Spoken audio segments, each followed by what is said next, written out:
Okay, looks like I'm live, and we've already got a few people in the stream. Good to know. Nice to see everyone. Let me get back to the comments here. Howard G, Tim Bartels, Jason Smith, and that's it for now, I guess. What? How come it's still showing 0 again? Well, what's going on with this thing? It's showing 0, but there's obviously got to be more than 0 here. Anyways, maybe it'll catch up as the time goes by. Ah, there we go. Showing 2 now. Anyways, I'm just going to give it a couple minutes here, trying to get things sorted out on the old background. Some things I want to reference before too long. Let me just check here, though. I want to see. Oh, yeah. Reference before. Yeah, just as I thought. Stream's kind of crap quality. Darn it. The old internet's been crappier than usual lately. Probably because everyone's talking about the virus. I don't know. I guess. Nah, it's still pretty cruddy. Shit. All right. Well, let me close this part of it then. Oh, geez.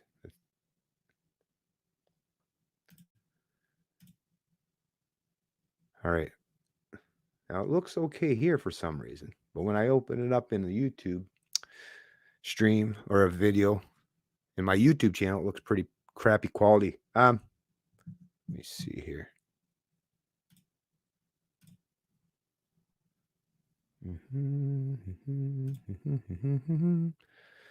For those of you who are in the stream, can someone just kind of let me know? Give me a little feedback here. Is it okay? Is it decent?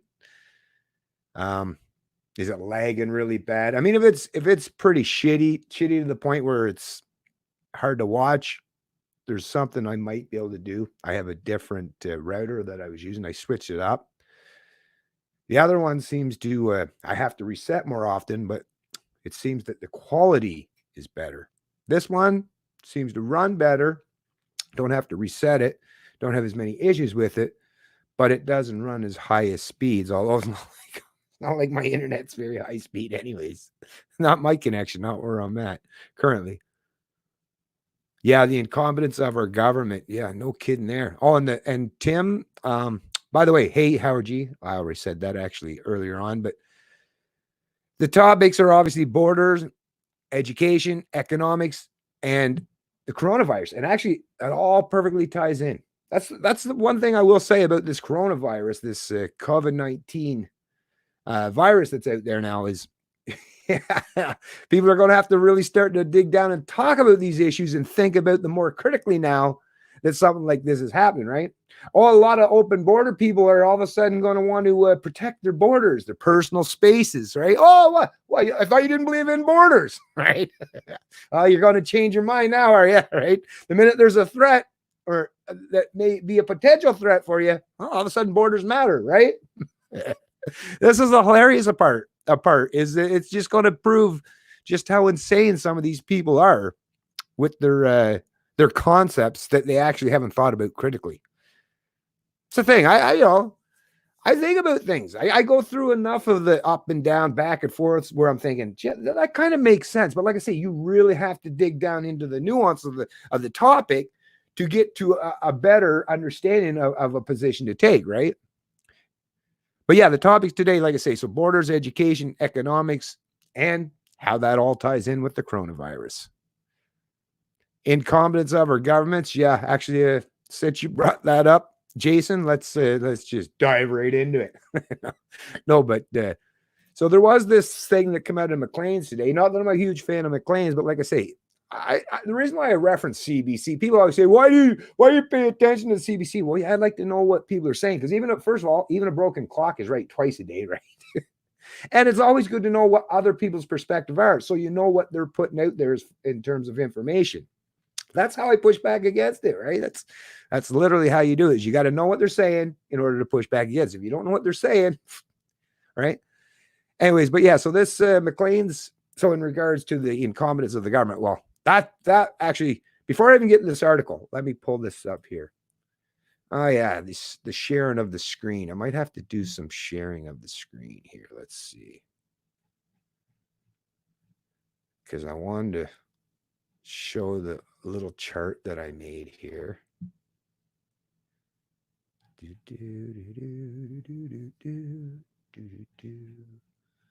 Bum bum ba dum bum. Okay, just one sec here. Scrolling. There we go. There we go. Now let's see. Okay, this is from the. So as some of you probably already know, I have my Canadian Libertarian Facebook page, but I also have the Next Gen News and Views page that I use basically to keep another means of archiving all these articles. And like I say, so I was like everyone else, I'm listening to the media, especially those in the establishment media, alternative media as well. I listen to everybody. But those in the establishment media in Canada, I found it quite hilarious how they've been constantly talking up how Canada is doing so great. Trudeau Liberals doing so much better. And Trump, everything Trump does, right? According to some people, everything Trump does is terrible or bad, right?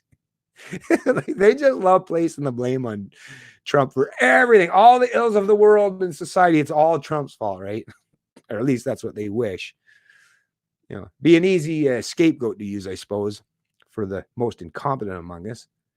But anyways, like I say, they've been talking about how Canada has been doing such a great or exceptional job and keeping the virus or the spread of the virus out of Canada, right?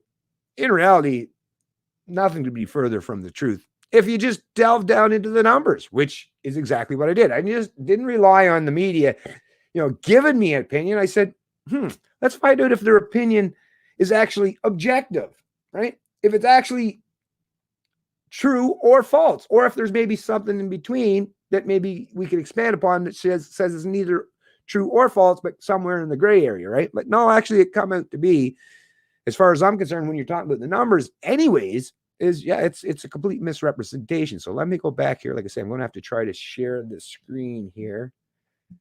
Okay, share screen. And I go to Chrome tab. Dada bing, bada boom. Let's see if this is going to work out here. Yeah. Okay. Yeah, that's working. Okay, excellent. Right on. I like it. I like it a lot. Okay. So as you can see, I went and did the numbers and, a trusty old calculator. Didn't require a whole lot of tools, a little bit of time, a little bit of digging, finding the numbers. But so as you can see, so as of March 13th, which was just 2 days ago, and I checked them both on the exact same day. So Canada had at that particular time reported 157 cases of the coronavirus. The US had 1,629 cases at the time. Like I say, all taken from, the statistical sources that the media uses. So I use their sources, not my own, right? This is the actual media sources. This is what they use. So I'm using their own sources to push back against their own narratives. And as you can see, for percentage, because what we're talking about here, you got to think the US has a population of 327 million. Canada has a population of 37 million. So in Canada, because of that correlation between the population is roughly 10 to 1, roughly, not exactly, but around a 10 to 1 margin there is if you're looking for per capita or per the size of your population, if you look, Canada is at 0.000, and then it's into the tens, hundreds, thousands. It's into the tens of thousands of 1%, tens of thousands of 1%. So basically 4/10 of a 10,000s, right? 40,000s, I guess you would probably, how you would say that, of 1% in terms of the cases per capita per population in Canada. The US is 0.0004. So Canada's 4.2 and 4.9. So basically, so minute, you're into the tens of thousands of 1 percentage point. So it's basically a rounding error. So Canada and US are pretty much even in terms of the actual cases of coronavirus in each prospective country. So when the media is constantly, now they can use the numbers. This is the problem with the media. If they want to misrepresent, right? That's the thing with actual using statistics, is the media loves to spin and manipulate statistics, as we all know. But so if they just went by the fact that there's 1,600 cases in the US, and they say, oh yeah, look, there's way more cases in the US than Canada, which that's a truthful statement, right? The lawyers would say, oh yeah, you could say that. That's actually, that can be considered a truthful statement, but not if you put into things into proper perspective, right? That's the thing. That's what I do, is I put things, sharing with StreamYard. Oh, really? I didn't ask to share this stream with Facebook, but if it is, oh no, I see. I get what it's saying. Okay, because you can stream on Facebook too, and I usually don't do that. Although I should do that now, so it doesn't just stream to my YouTube channel. Maybe even next time when I stream, I'll stream to the YouTube channel and to the Facebook page as well, because some people don't necessarily go to my YouTube channel, which, by the way, if you haven't already subscribed to the channel, really appreciate that. But as you can see, the percentage, it's pretty minute, right? So to me, it's a big old fail in terms of how the media is representing the difference between the US and Canada and how this is being done. But in addition to that, so let me go to another. So I got to stop this. Okay. So we'll go back here, and then let me pull up the Maclean's article here as well. So share screen.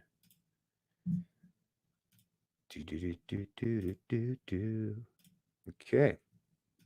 Take a gander at this one. So I'll be looking at it myself here. So let's go over. Actually, can I get myself a little bit? What's this here? Maybe. No, I better keep that bigger. Keep me smaller. Okay. So let's get to this article. So this coronavirus chart shows Canada is not flattening the curve, at least not yet. Inexplicably,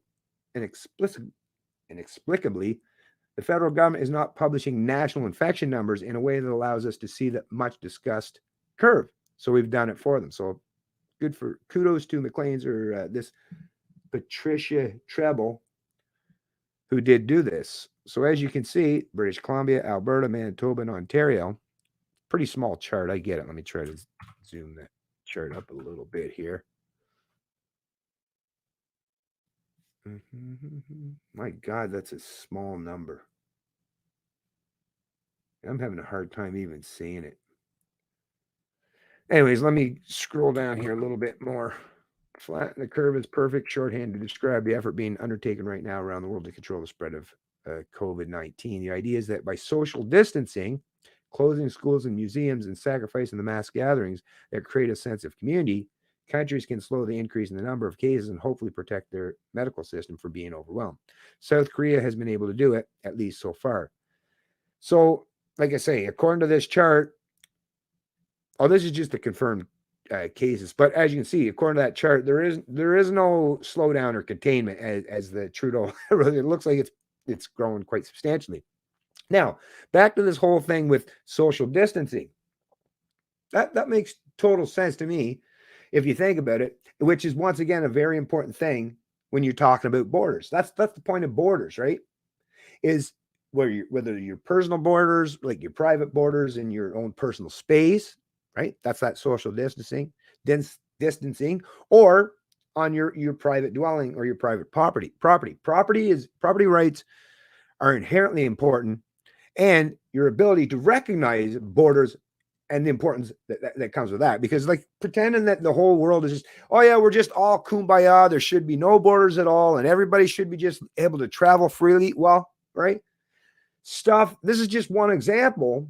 We're just unfettered free movement for anybody to go any place, anywhere, anytime. Well, look at how detrimental that can be. Obviously, so once again, that's helping at least some people come to the realization that, yeah, borders do matter, or at least after this whole thing plays out, depending on how long it takes, it should help people get to a better understanding of how important borders truly are. I'm going to get to that. Now, before I continue on, I just want to see what everyone's saying in the comments here. What's scary is you can't believe what they're saying. Well, that's true. See now, what a crazy time, eh? Yep. Very crazy time. Good day, Tesh Osborne from BC. How you doing? I went out just before and got more cash out of the bank account. Oh, you keep money in a bank account? Ooh, why? It's not like you're getting any interest rate. I don't know.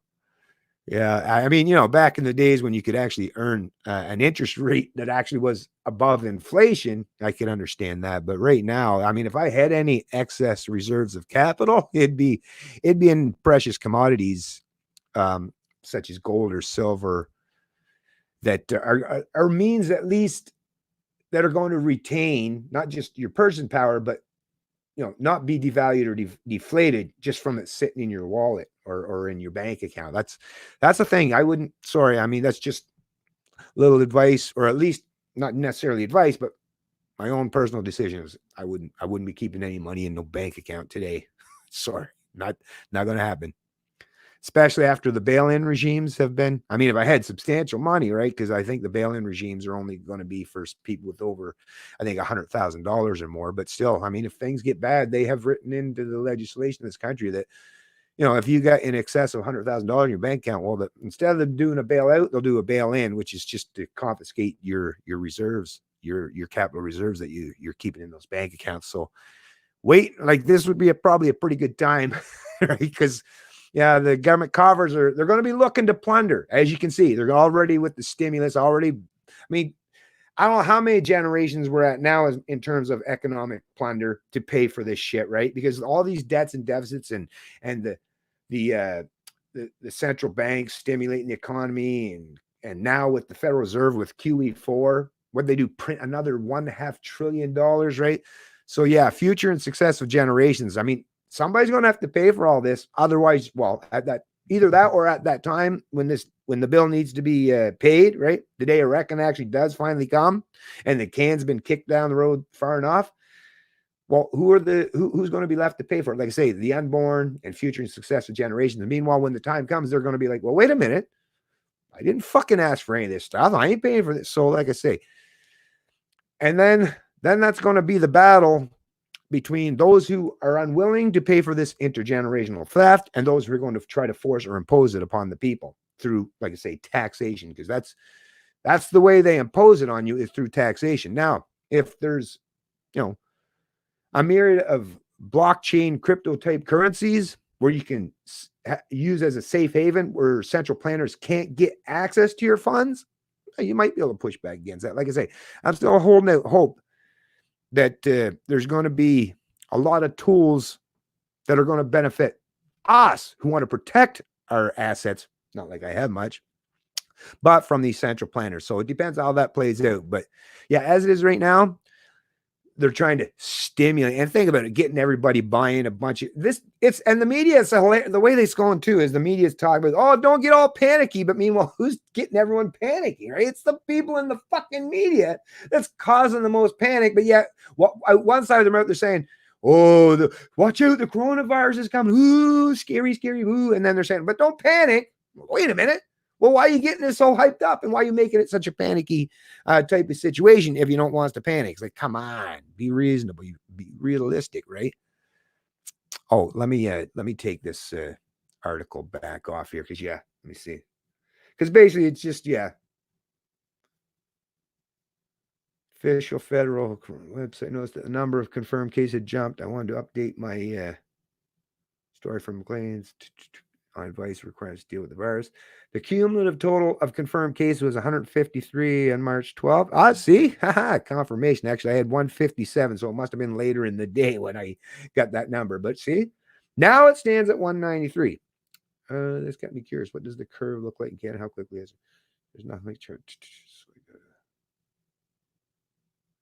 Anyways, folks. So like I say, this article, if you want to check it out yourself, McLean's article, it's under the health section. This coronavirus chart shows Canada's not flattening the curve, at least not yet. So, yeah, if you want to check that out, dig right in.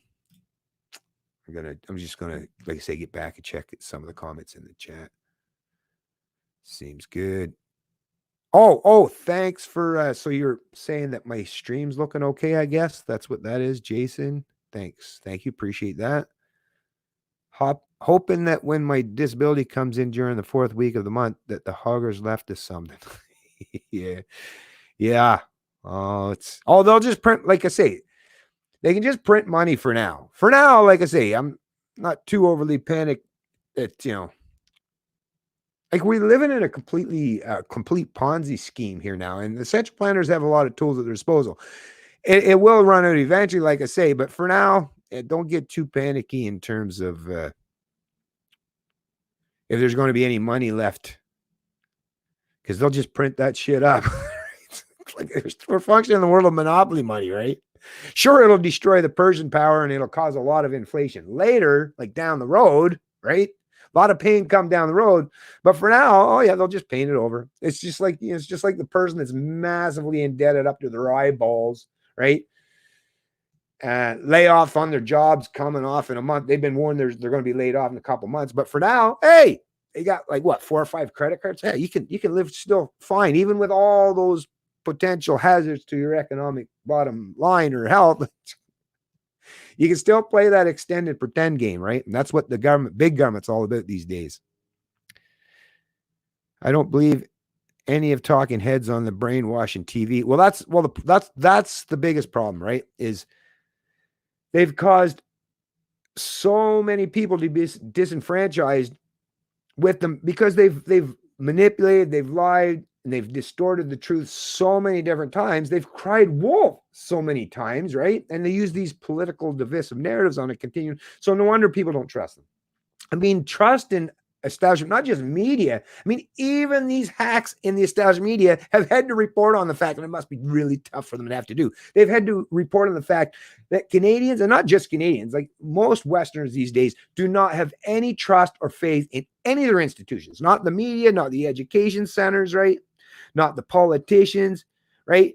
Not the corporate world. Nobody has any trust. And why? Of course not. I mean, think about the revelations. I mean, the Snowden revelations that told us that basically all the governments snoop, spy, and collect all the data that we provide out there, right? They're storing this shit everywhere. I mean, now the Clearview A. Think about the Clearview AI thing now that the RCMP and all these, what was it, 600 law enforcement agencies in Canada, US, and elsewhere that are now using Clearview AI. We would have never known, just like the Snowden revelations, we would have never known that the NSA and CSIS and all these spy agencies were snooping on and collecting all of our information. We would have never known that if it wasn't for someone like Edward Snowden, a whistleblower.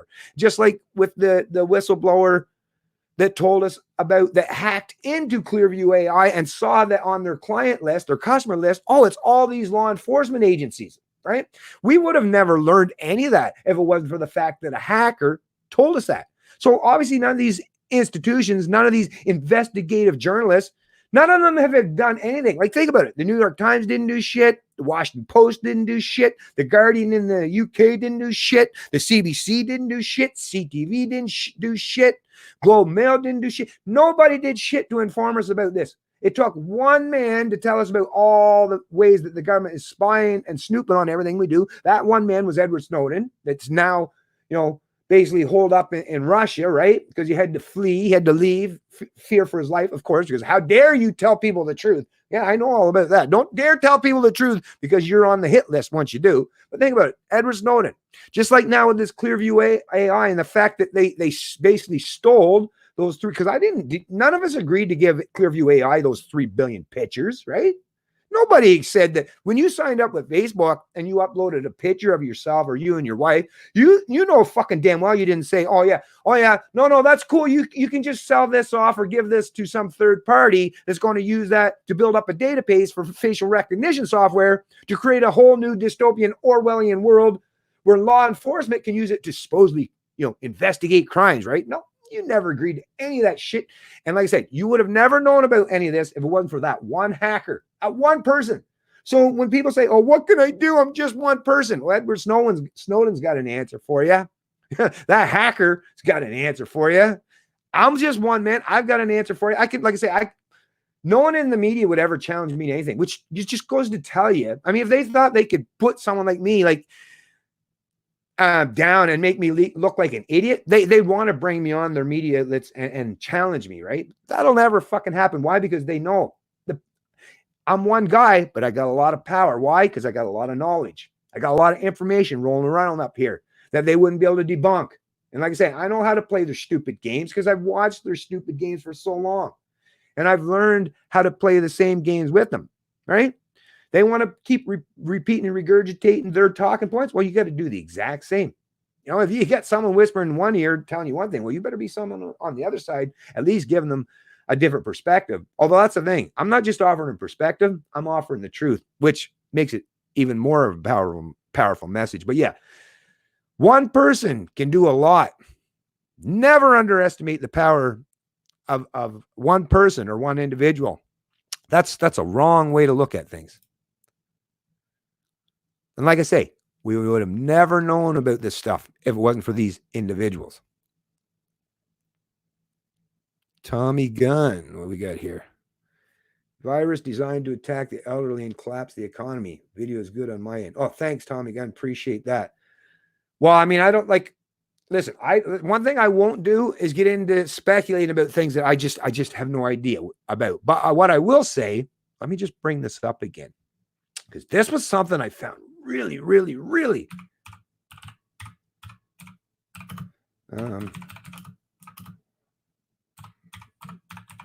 Let's see here.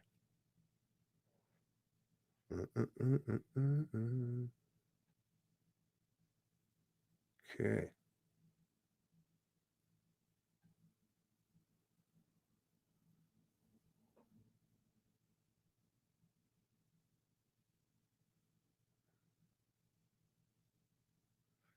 Okay, wait a sec here.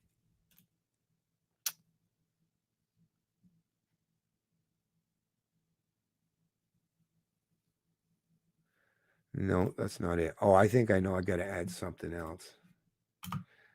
Wuhan. Wuhan.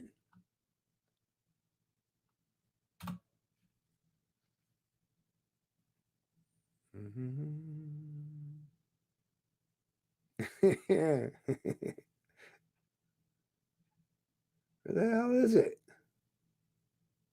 Oh, for crying out loud. Maybe I'll have to click on this one and see if I can't find the article. Damn it. Okay. Oh, wait. There we go. This might be it right here. Okay.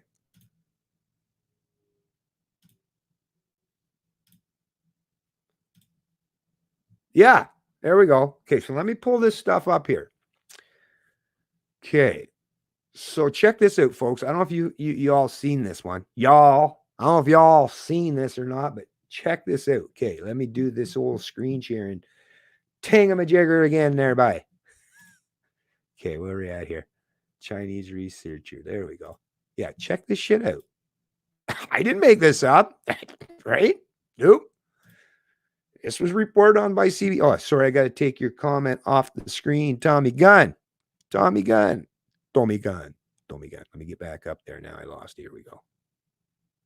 The Great Purge. Oh, shit. Here I go again. Sorry, folks. I'm so goddamn slow and getting caught up on these.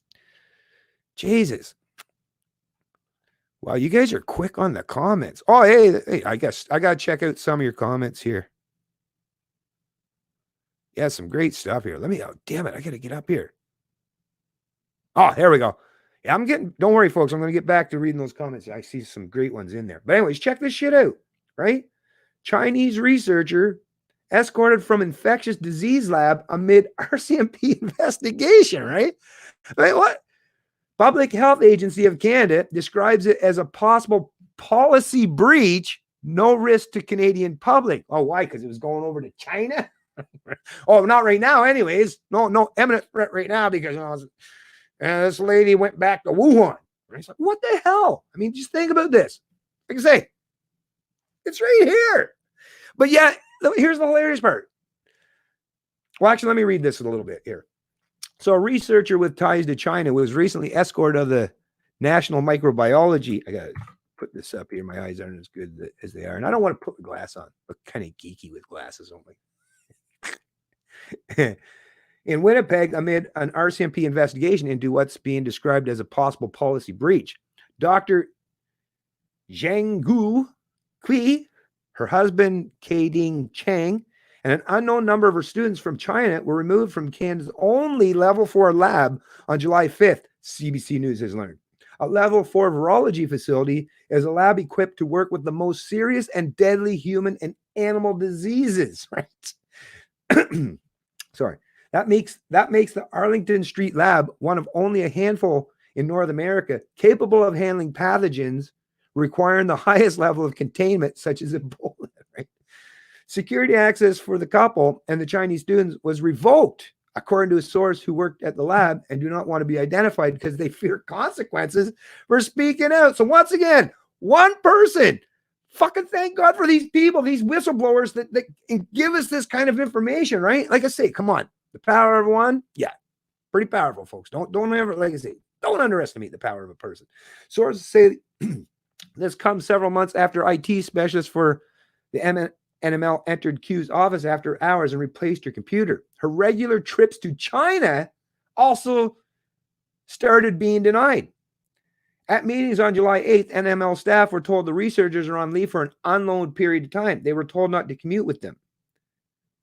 Now, I just want to get down here a little further because I believe in this article, they even say that the... I'm just trying to look because I'm pretty sure they even mentioned that Wuhan in the article.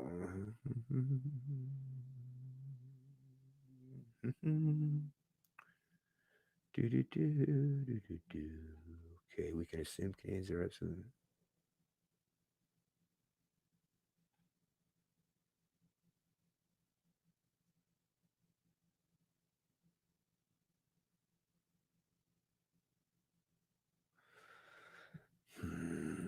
Okay. Sorry for making you wait, everybody. I'm trying to find it here. It's a fairly long article.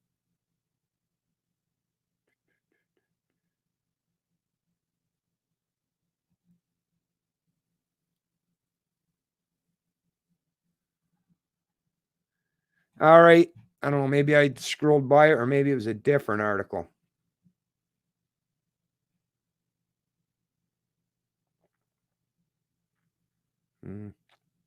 Anyways, yeah, sorry, folks. But like I say, I am not speculating. I'm not even bullshitting here. I did remember reading something. I don't want to waste too much time here, but I do remember reading something where it wasn't just, well, I mean, there it is. China trips back and forth to China, right? Level 4 laboratory in Canada. You know, these people were, supposedly suspected of some kind of policy breach, right? I mean, a big investigation was happening. And like I say, I'm almost 100% positive.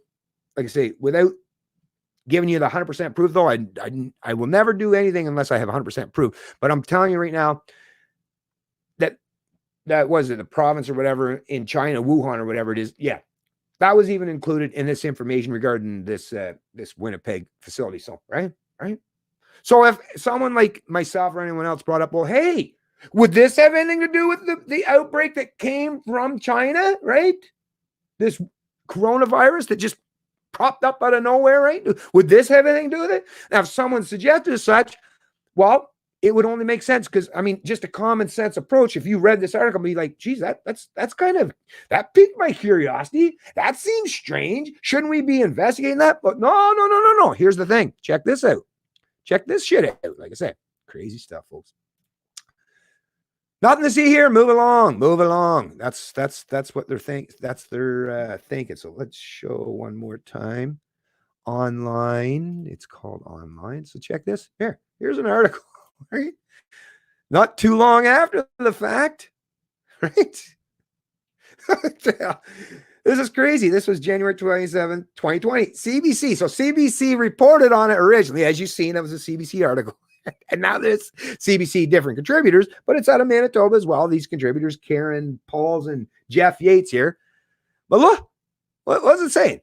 Online claims that Chinese scientists stole coronavirus from Winnipeg lab have no factual basis. A CBC News report was distorted to create conspiracy theory circulating online. How is it distorted? Right? If you reported just exact word for word on what CBC reported, well, then you'd be saying, well, then I guess CBC, Karen here and Jeff Yates are suggesting that, who is the contributor here? Oh no, it's Karen Pauls. Ha! I didn't even realize this until just now. So Karen Pauls is the person, and this Jeff Yates, right, is this new article that's saying, oh, you're a conspiracy theory, get your tinfoil hat off, right? That's what they're suggesting. But guess who reported on this story originally? Yeah, Karen Pauls. Karen forget that she was the one? Holy shit, right? Did she forget that she's the one that actually reported on this back in July 14th of 2019? Short-term memory problems, Karen? Are you the, hey, get your tinfoil hat off. Or maybe you should get your other persona or personality to tell you to take your hat off, because you seem to have two of them. Schizo, bipolar, I don't know. I don't know what's up. I'm not a psychologist, and I've never even played one on TV, but that seems pretty weird, right? And there was this other article actually out of CTV News from back in the day. This was back July 21st, 2017, which is 2 years prior, that says high-level lab in Winnipeg for studying dangerous pathogens to be beefed up. Ooh, why were they worried back in July 21st, 2017 about beefing up this facility in Winnipeg? I don't know, man. And then I'll go around, like I say, then they'll go around later after the fact, though, after they've got you all fucking, going nuts, because if you listen to the established media, you're like, oh, well, there you go. This is, and then they get you into this fucking heightened state of alert because of all the fucking sensationalized news and how they report it. And then the minute you take the bait, like they put the bait in the water, and the minute you take the bait, they're like, you're an idiot. What are you doing taking that bait? Well, you're the fucking one that put it out there in the first place, dipshits, right? Don't blame me. And you wonder why people don't want to trust the media anymore, because the media fucks you over and then they treat you like garbage and say you're stupid for listening to them. It's like, well, I mean, I agree with them. Stop listening to these dipshits. But anyways, like, come on. I mean, like I say, I'm going to keep all these things favored. I'll close them up for now because I don't want to have too much stuff opened on the screen here at once. But I mean, think about it. That alone, right? Pretty crazy shit, folks. So back to the comments. Store and start to refuse cash. Stores are starting to refuse cash. Well, that's fucked up, man. You don't want to be getting to a situation where they're refusing cash. Buy some gold. Well, yeah, for sure, because you're not going to lose out, because gold's definitely not going to tank or anything, but it is, obviously very expensive. But it is a way, it's an unfortunate thing. You have to buy gold at such an exorbitant price right now. But at the very least, it's not going to be destroyed. Like, the value is not going to be destroyed. Gold is an excellent way to retain that value. So good thinking there, Tommy, again. Silver's another one too. Silver's another one that will retain its value. Buy bullets. Yeah. If you got gun, you might want to have bullets to go along with it. Otherwise, it just becomes basically like a blunt swinging instrument to harm people, right? You need the bullets. Ammo sales are going through the roof. No kidding. Oh, yeah, like toilet paper. Get me some guns and some toilet paper. Oh, that's the thing about the toilet paper. Everyone's saying, like, why is everyone getting all hyped up? Even my wife brought it up. Like, what's with the, because she, well, I won't tell you where she works, actually. But anyways, but she was saying the same thing about this kind of nonsense and stuff about people buying toilet paper up and all that crap. It's like, if you think about it, other than food, shelter, and water, what is something that we modern humans in the West have become very accustomed to having, and we never go without, right? I know it seems a little weird for people, but if you take a few minutes to think about it, it's not really that extraordinary or out of the realm of possibility that people are just like, that's what they're thinking is, okay, what do I need in an emergency? Food, right? Water, shelter. What comes after food, water, and shelter? What am I going to do? Want to wipe your ass? I take a crap all the time. So kind of going to need that. Although I know technically you could use cloth, and I know that, but I kind of understand it. I know it seems a little weird, but I kind of understand it. Hey, good morning from Calgary, Lance's YouTube. Nice to see you in the stream. Crazy how they still come in at Roxham Road in Quebec. Obviously, they're still pouring it. Did you see that video by here? Check this out. Okay, close that. It was Keen, the Rebel Media guy. He was down at Roxham again, and it's unbelievable. Let's see if I can find that. He was down at Roxham Road trying to report on the situation once again, and he ended up getting a ticket for parking or something. The cops, like per usual, I think it was the Quebec police, not the RCMP in this particular case. But yeah, torment the living daylights and constantly bully people for trying to report on this shit, but right, turn into baggage handlers or administrators for illegals pouring across the border. I'm telling you, you're being treated like second-class chattel and citizens in this country. And Canadians, I don't know what the hell is wrong with them, but they seem to be more than willing to put up with that shit. Anyways, I guess it was quite a ways back where I had that thing. Anyways, just go to Rebel Media. Yeah, where the hell did it go? Yeah, it was a Rebel Media report, obviously, because Kean works for Rebel Media. But if you just go to Rebel Media and look at their last or the recent videos for the week or so, you'll see it.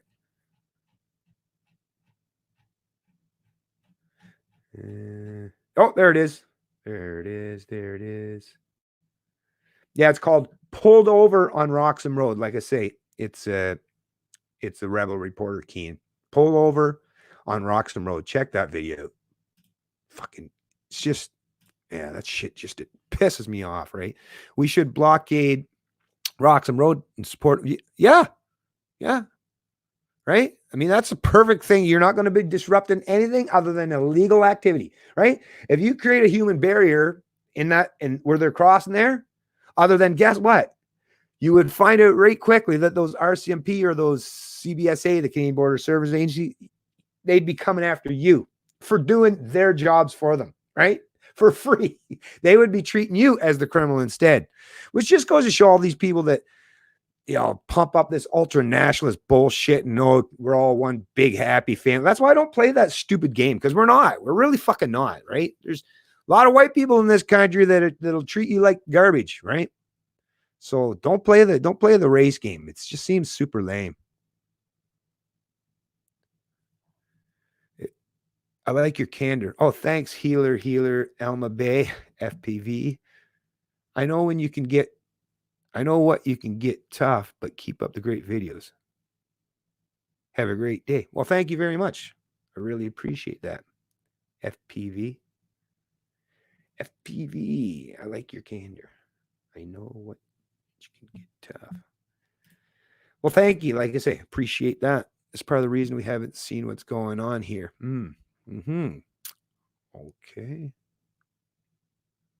Media is selling fear. Oh, are they ever? Well, it's the only way they get attention anymore, right? Because most people, that's the thing, most people wouldn't be watching establishment media if it wasn't for the fact that they get that fear fix, right?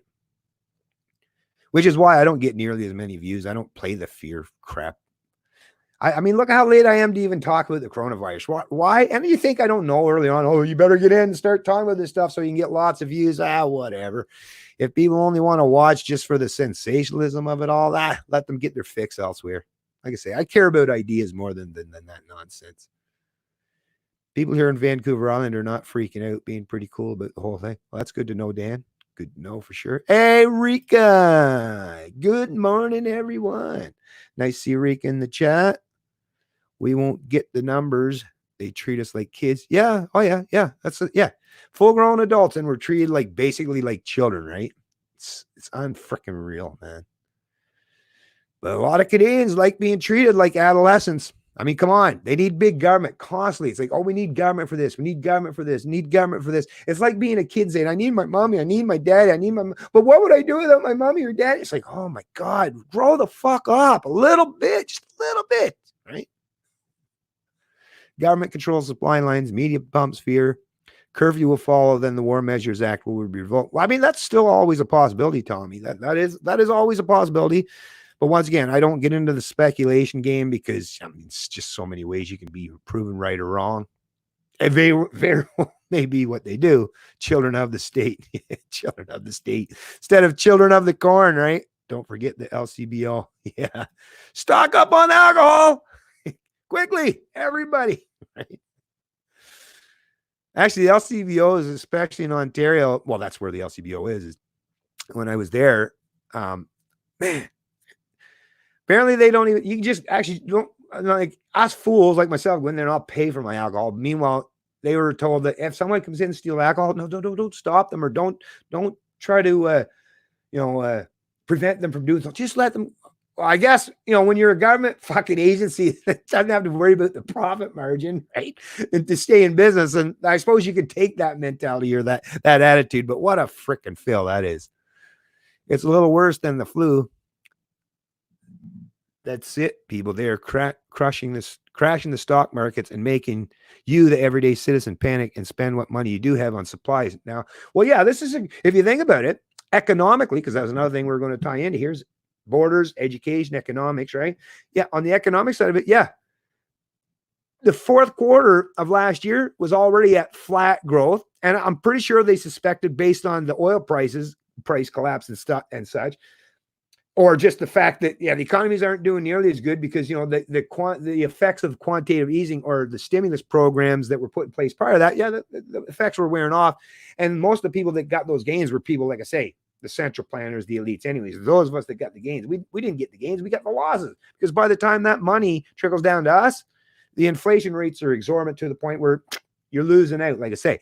But the economics of it is that, think about it. This is a great way, right? So flood the economy with this false stimulus, this printed money, this hyperinflated, well, it's not hyperinflated quite yet, but this inflated fiat currency system that we function under, and then get everyone hyped up and out consuming, right? Because every country these days is the largest portion of the economy isn't just resource extraction. Actually, the largest portion of the economy is consumerism, is consumption by every one of us. So if you can get people out there spending or pissing their money away based on, I'm scared of this or scared of that, but I don't know how well that's going to work. It might work out for, that portion of the population that works for government because they have money to spend, right? Because they've always had wages increase that were in excess of inflation, right? So they actually have purchasing power. That's the thing. If you work for government, you never get robbed because you're, first of all, your wages are a direct result of forced wealth and income redistribution or money printing. So who cares, right?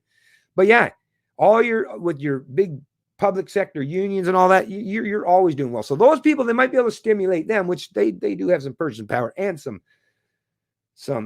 spending power. But for that half of the Canadian population that we've heard about, that's basically $200 away from insolvency. if you only got an extra $200 at the end of the month after you pay all your bills, how much more purchasing can you really do, right? How much more spending can you really do? Not all that much, to be honest with you. Okay, so let me go back here. So right on. Right. Spending money. Now forced quarantine. I'm in a pretty good spot actually where I am now. I'm not worried about any quarantines where I'm at right now. I'm already very well isolated. Sorry, I got to take a drink here, folks. I think this has to do with the economy. It's real virus, but it takes talk time away from every other topic. Oh, it for sure. It's definitely has something to do with the economy, Spy Patriot. 100% has to do with the economy. And that's the thing. Economics are going to play out properly. Like, that's the thing now with this. This is actually going to give a lot of people a wake-up call in terms of economics and being prepared and saving for a rainy day, right? Like I say, the psychological effect that this is going to have on people, there's going to be some negative aspects, but there's going to be some very positive aspects that's going to come as a result of this potentially, dangerous situation. Be careful of the mod, everyone. Word from Kosher Tube is she is full of hate. Teasing, of course. Are they talking about Rika? Because I got Rika. Rika's a mod. Rika's cool. Kosher Tube. Instead of toilet paper runs, we should do bank runs. Yeah, well, I wouldn't have to worry because I don't have no money in the bank. And even if I had lots of money, it still wouldn't be in a bank. 100%. No way would I put my money in a bank. Not at these, like I say, not at interest rates. Even if you go by the bullshit line, the government hacks tell you that's only 2% inflation, which, Yeah, maybe if you strip out food, fuel, and energy and all that stuff, right? But even if you go by that 2%, well, your interest rate's not even that. So you're losing. So why? Why keep your money in a to benefit banksters? Hell no. No thanks. Yeah, the walls around your house work pretty well, don't they? Maybe the left should tear them down too, right? Oh no, I guarantee they're all gonna care about property rights, right? And with their social distance, you're gonna watch all these people that are normally advocates of open borders, right? And accepting and inclusivity. You're gonna find out that these people are going to be very exclusive and very closed in terms of the borders for themselves, right? Now they might suggest or finger wag at you and tell you shouldn't be so racist. Well, you watch and see the hypocrisy that's going to take place. It's like I say, it's going to be a little bit entertaining, to be honest. Next, they will strike you for a knitting video or maybe garden. That's always possible. Forced quarantine, no work, no money coming in, bills not getting paid, no food. We can keep going. This is all happening as we speak. Canadian military is about to lock us down. Like I say, if that does happen, this is why I've said for years how important it is to put yourself in a good position. You know, like even like people that are preppers, like you know how many people insult preppers, right? Bet you're not making fun of fucking preppers now, though. It's like, oh damn, the preppers are the only ones that are ready to deal with this shit, and especially if they got a place in the woods, right? Out in the middle of the woods, kind of like where my house is, out in the middle of the stick somewhere, way far away from any big city. Yeah, having stuff like that, having land, having a water source where you're not relying on the city, right? I mean, I could just anytime right now, I could just walk to any window, my living room window, kitchen window, dining room, den. I can go on, I can see other than the forward facing, although sometimes they go to the old apple tree and they're still there, but you know, there's all kinds of food sources walking all around my yards all the time if things get really, really bad. So like I say, there's some people that's going to be affected much, much worse, much, much. But everyone wants to have that, that $2 million condo in downtown Toronto. Well, enjoy yourself down there in that big overpriced sardine can, right? That big petri dish. Yeah, have fun there. Have fun with that. I'll be looking from afar. Anyways, sorry. Tomorrow I will have more gold than the government. Yeah, because the government has no gold because they sold it all, right? Dipshits. They already removed the gardening video on me. What? Seriously? Oh, yeah. What kind for? Oh, maybe depending on what kind of garden you were growing there, Rika. Was it was one of those 4-plant gardens? No, I joke. That's the 4-plant thing in Canada. Canada, you're allowed to grow 4 plants. Just joking around there. I only use bank to pay the bills. Oh, yeah. Yeah, for sure. We all have to do that, right? Unfortunately. Well, not necessarily everything. But yeah, I see what you mean. Most of the time, there's a lot of these like established businesses and corporations require you to have, an established bank to use for transactions. They should allow blockchain in terms of transactions and stuff, really. And more places are getting to that point so that you don't have to use a bank. Sweet.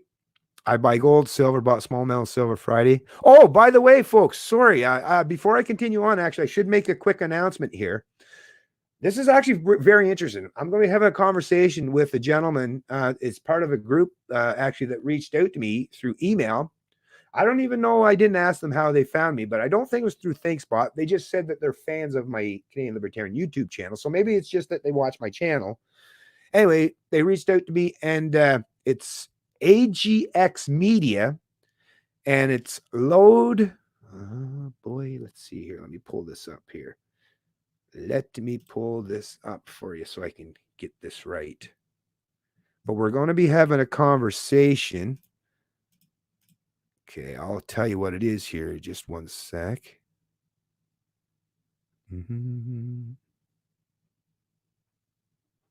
Where is it? Where is it?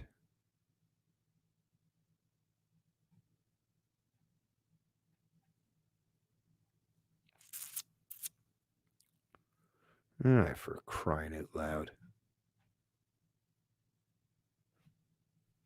Oh, wait. Now, here we go. That's right. It was in the interviews section. Okay. So here's what the message I got. We are fans of the Canadian Libertarian YouTube channel and are really hoping to book someone from your team on our show. Not much of a team. I'm a one-man team over here, but thanks. We would love to get your thoughts on liberty and how it applies to the global economy and our money. We are sure our audience would really appreciate your comments. If you'd like a little background on us, AGX Media stems from the LODE, LODE, AGX project, which aims at restoring silver to its place as sound money using blockchain technology, which very intriguing, very intriguing. Our team is young and dynamic, and our channel regularly features popular guests like Gerald Celente, Rich Dad Poor Dad, author Robert Kiyosaki, and silver guru David Morgan, among many others. We would really love to include you among our esteemed guests. Please let me. So anyway, so I've set this up, and I am going to be having a chat with their host. I believe their host's name is Nick. Me and Nick's going to have a discussion regarding this LODE AGX project of restoring silver by using blockchain technology. So having a blockchain, like more or less like a cryptocurrency type of situation, backed by silver. Oh, yeah, I likey. So I'll be definitely interested in having this conversation, and I'm really appreciative that the fine folks at AGX reached out to me for this conversation. So that'll be Tuesday. When did I set that up? So this Tuesday coming up, the 17th, it'll be at 2:30 p.m. Eastern time. Let me put this here. Okay.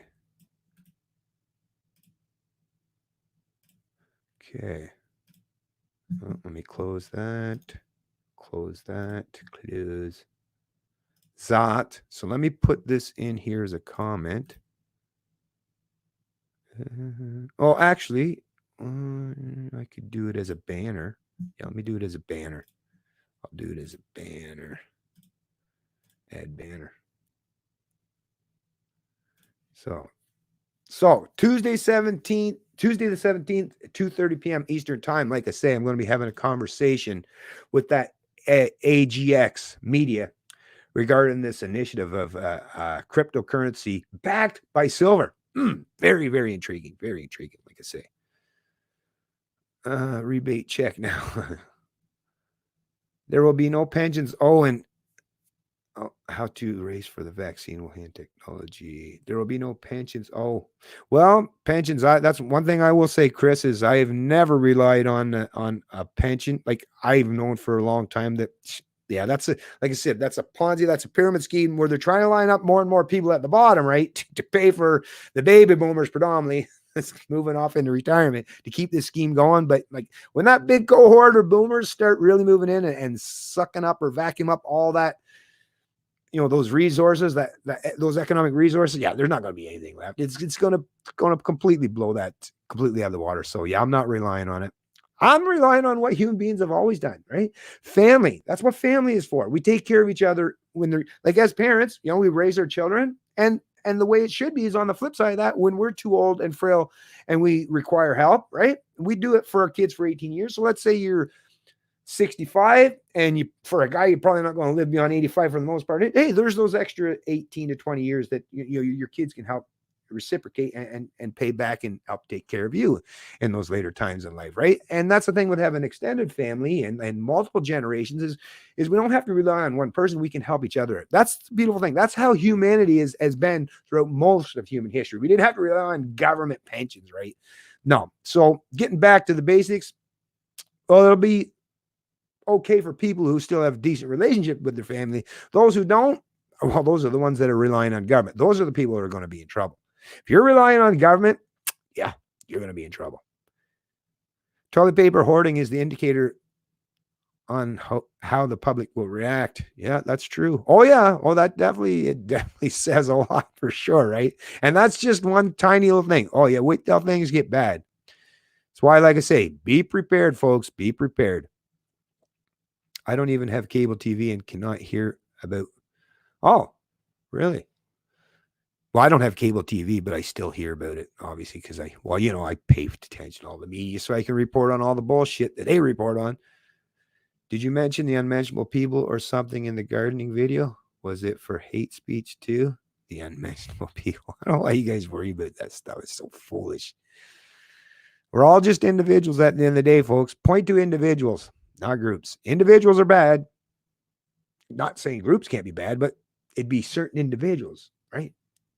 I don't know. Anyways, I don't get into that whole collective guilt stuff or that blame game. Government gun to your head. Don't panic. Have my bug out bag ready. Right on, Tommy Gump. Remember correctly, the precise accusation by YouTube was encouraging underage drinking, drug use, and bomb making. They are retarded. To what General Vance is saying, I think I heard something about that. I listen to so much stuff, though I'm not exactly sure what you're referencing there, Chris. Maybe if you want to post something else a little further down, I'll get to it. They would like nothing better than to break out the blue helmets. Yeah.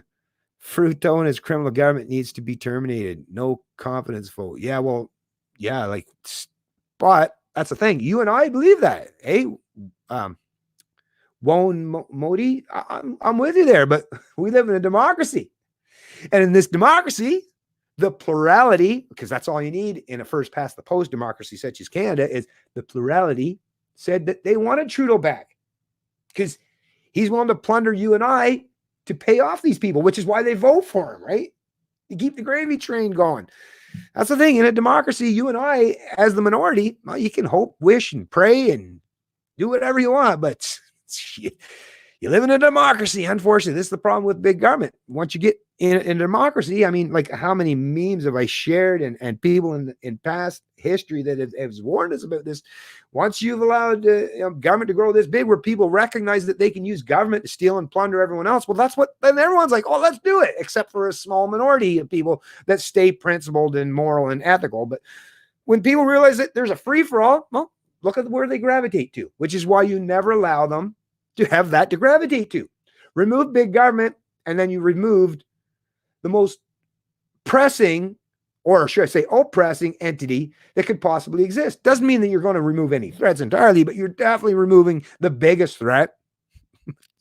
But rather than remove the threat, people like to use that threat against each other. Well, all right, well, you just end up with a lot of losers on both sides, because eventually you lose the grip of power and your opponents grab it, and then they're going to retaliate against you, and it's that vicious cycle, right?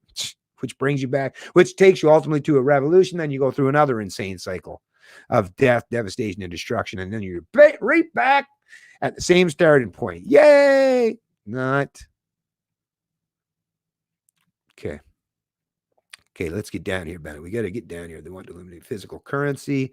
As a bonus, make people to not air travel because of 2-week isolation period of travel.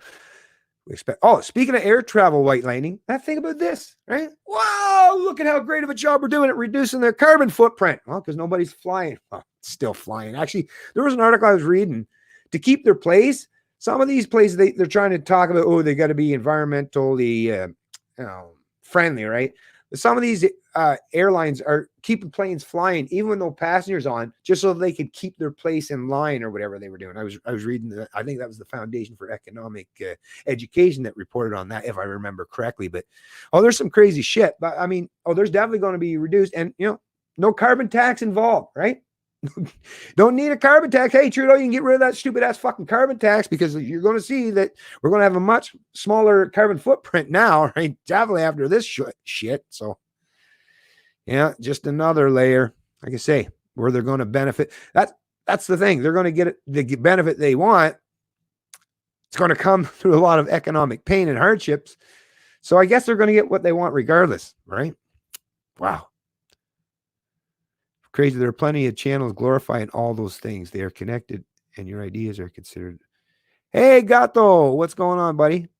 You got another mod in the house. Gato's the mod as well. Agenda 2030. Full steam ahead. Yeah. 60 illegals a day still coming in at Roxham Road. Yeah, no doubt. Like I say, check out that video with Kean. He was down there checking it out. And there's been a few of them. People like, what was it? Fake Goldie back in the day. There's been a few people that have been down and reported on it. But every time someone goes down there to report on it, those hacks in the government, like the CBSA or the RCMP or the provincial police, they're more concerned with preventing you from reporting on that stuff than they are the people that are pouring across the border. Why? Because once again, these people all work for government, and big government bureaucrats, the deep state, the administrators, it's given them all jobs. All that illegal border crossing. Hey, if you're a government or a social worker, woohoo, look at that. Between the legal migrants and the illegals, there's work for everybody, every time. And when you see that increase of government jobs, it's probably because of, more work for the public sector, of the overbloated public sector. So like I say, there's a substantial portion of the population in this country, particularly those that work for government, are benefiting from that. So are they going to want to stop the gravy train? It's like being a welfare worker, right? Would you want to stop welfare? Well, wait a minute. That's how I get my paycheck. Right? So no, we need welfare, right? Homeless shelters. Do you want people to all have homes? No, because then you don't need homeless shelters, which means you're out of a fucking job. The incentive structure, folks, it's completely upside down and ass backwards. And that's what big government does everything, turns it upside down and on its fucking head and destroys proper incentives. Hey, you guys. Chris Brown, you watch. We're going to be locked down I would say by Friday. It's possible. Referred to as the fourth turning. Goonies. Yeah. Hey, you guys. Good one. White Lightning blockade Roxham for wet sweating. Yeah, well, for anyone, right? For anybody, not just the wet sweating, but sure. Oh, this one's a Chris B instead of a Chris Brown. So many companies here in the U.S. were talking in actions and setting plans into place to continue to support their employees and help communities, all without the government. Shocker. That's the way it's supposed to be done. Yeah. Step up and lead by example. Don't rely on government. And that will send a clear message that you don't need to. Do it yourself. That to me is the most important thing people can do. Come together in these difficult times, help each other out, and show that you don't need government. That is a great way to change and shift your culture, because then people get real world examples and how it's done. Well said, Chris B. Well said. Friday, Brave picking a date. Why Friday? Yeah, don't pick dates. New York Times Class B shareholders going to the States and then come back and through Roxham Road. Yeah. So I'm sure. So actually, I might as well bring that up too, I guess. I was trying to stick to particular topics, but since you brought it up, Won Moti, that video that I just uploaded, let me open that up. Was it yesterday or the day before?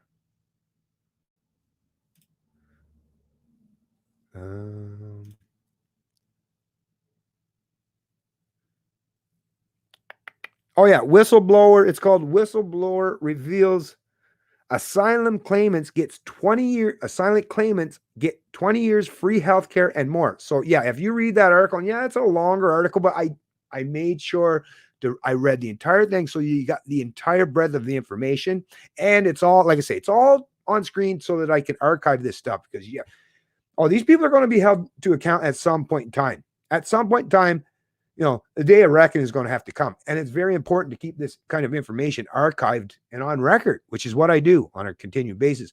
But yeah, if you watch that video, this is the article that I referenced. And I'm just going to read one small little part here. Illegal border crossers and asylum claimants whose cases have not yet been heard in front of an immigration judge are in some cases being given 20 years of all access to gold-plated healthcare services, the Sun has learned. This provides access to every medical procedure available under the Canada Health Act, as well as full dental coverage and taxpayer-funded prescription drugs, according to the medical assistant, who is blowing the whistle on these exorbitant freebies. So once again, another person that's a whistleblower. So once again, right? Back to the power of the individual. All it took was one individual. I mean, what pisses me off when I read this stuff is, out of all the, I don't know how many tens of thousands of people that work in these fields across this country, only one person was willing to tell us this stuff. I mean, think about how many, and some of these people that work in these fields, damn well they could very well be your friends, your coworker, or not your coworkers, maybe your neighbors, your family members, other people in your community. And these people are keeping this fucking information hidden from you because the government has, sworn them to secrecy or signed some non-disclosure agreement, right? and they're following through it. Even knowing this shit. Now, me in that position, yeah, and this person obviously has a moral compass and has an ethical stance that said, you know what? No, I'm gonna fucking blow the whistle regardless, right? Which good for them and kudos to them. But at least the name wasn't used. So you know what? You could do it anonymously at the very least. And this person came with documentations as well. Because that's the other thing. If you're going to whistleblow, make sure you have proof and evidence, which this person did. But yeah, I mean, dental care, like I was saying, and it pissed me off, like I was saying in my video, because my wife, beautiful smile, beautiful teeth, but she had a couple issues with some of the teeth, and we couldn't even afford it. And it basically ended up, she had to get a couple pulled instead of getting, it could have been worked on if we had the money to get them worked on. But instead, we had to go the cheap route and just plain ass getting them pulled. I've had to do it myself because I just can't afford this stuff, or even those regular cleanings. When the bucks run out, or when you're limited in terms of resources, priorities, right? And yeah, a lot of us Canadians have had to, put off some of this dental work or things that could really help us out a lot in terms of confidence when you're smiling and stuff. It's a big deal, like especially for us in Western countries. But yeah, would have been nice to be able to pay for that, but I just couldn't afford it. But yeah, if you pour across the border illegally, you can get that shit, all of it, and all the free prescription drugs, right? That are once again paid for by taxpayers, you and I, that don't get this stuff for free. Those of us, like, even if you get some kind of a plan through your employer, unless you have the very highest one, it's a copay kind of thing where you got to pay like 20% of it and they pay 80%, but you have to pay a monthly thing. So you're always paying out of pocket for these insurance programs or these prescription coverage programs. Whereas, yeah, these illegal immigrants, these people that come to this country illegally, get it for 20 years for free. Well, not provided by you. You can't afford it for yourself, but you're going to be forced, or your kids or your grandkids or your great grandkids are going to be forced to pay for it for illegals. And the other thing was too that stood out to me, it wasn't just all those regular healthcare services that are provided in our public socialized healthcare system in this country, which is such a failure on so many levels. But anyways, it also says the source sent a client profile page from Blue Cross, a medical insurance company that provides supplemental coverage that Canadians pay for out of pocket, which shows 20 years of coverage. So this person gets Blue Cross, which is normally something that's in the private sector that you and I have to pay for out of pocket as a Canadian citizen. Nope. They're getting that coverage, 20 years provided for free too. Once again, paid for by you, your kids, your grandkids, or your great grandkids who aren't going to get any of this shit. So yeah, devastating stuff. You're being treated like second-class citizens, or at this point, third-class citizens in your own country, Canada. What do you think of those apples? This is a bit off topic, but I'm going to have to let that go. This is a bit off topic. Yes, sir. I got the phone ringing in the background there, folks. I should have turned the ringer off. This is a bit off topic, but my Minds.com channel has grown quite a bit. I guess I'm one of those who benefit from YouTube killing their platform. Yeah, all good for you, Gato. That's an excellent thing. Glad that you're doing good on Minds.com. So yeah, actually check out Gato Villano on Minds.com, and while you're over there, subscribe to his channel, and might as well subscribe to mine as well, because I'm over there as well. And yeah, Minds is an excellent platform. I'm really enjoying Minds. I've been on Minds for quite some time now. It's hard to get through them all, though. I try to pay attention to most of the platforms as much as I can, but it's really hard when you're a lot of platforms, and especially trying to do everything I try to do in the run of a day. But yeah, right on, Gato. Right on. Check out Gato's channel, or his page, I guess you would call it. Is it page or channel? I guess you would kind of call it either or. New York Times, they're even supported Castro. New York Times. Well, yeah, there's a lot of established media hacks that are. Oh. So Rika's pointing out the vid that gave her a YouTube strike. Economic warfare. Let me see what's going on with tech. Economic warfare. Virus to trigger the dollar crash worldwide. China spent 40 years manufacturing for the world's gluttony, and the world grabbed it. Time to bring back. Well, when it comes to the economics of it, it's a lot of nuance that has to go into that discussion, because I'm kind of I'm a big fan supporter of free trade, but because we do live in a system where Free trade is not even really properly free as it should be. I kind of understand some of the protectionist measures, but I'm still not a big fan of the protectionism. But like I say, I recognize the reality of the world we live in. And yeah, I mean, if you want jobs, yes, you should have manufacturing in your country anyways. I mean, just like you want anything, like, yes, of course you should be able to produce and provide for things in your country, right? I mean, right? That only makes sense. Civil War coming. That's possible. Soros Foundation. I'm not sure about all that stuff. Soros wanted to replace the economic engine of America with that of China. Yeah, maybe, no doubt. Trudeau's a Muslim way. A great purge begins. Even Rothschilds are in on the ID 2020 alliance. It couldn't get any more clear. Do y'all think the internet stays running now that Bill Gates stepped down from Microsoft? Well, that's the thing. Elon Musk has got Starlink. They've already got, I don't know how many, like a couple hundred of those satellites up there now. Once Starlink is up there, you won't have to rely on much in terms of ground-based infrastructure for internet. And then you've got OneWeb. I think it's Jeff Bezos up there trying to create their own infrastructure. There's a few extra sources of internet that are going to possibly come online just within the next year or two. So I don't know. Like I said, I don't know how long it's going to be before we actually, they were saying before the end of this year that they should be rolling out to Canada or all of US and some parts of Canada, the Elon Musk Starlink internet connection. So, we might have that as backup, right? Sneaky live stream while I was watching comedy sketch, could not finish the 8 beams. What's up, Thaco XP?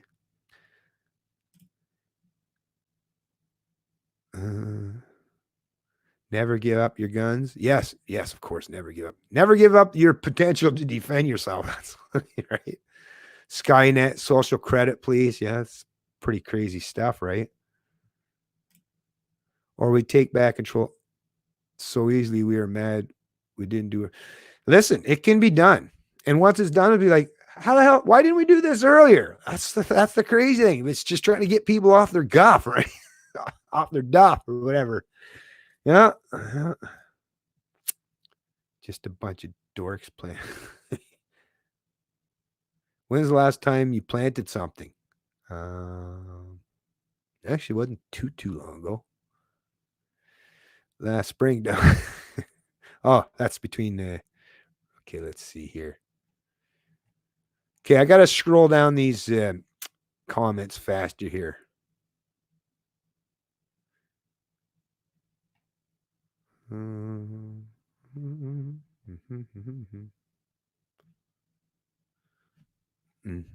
Holy shit, Bennett.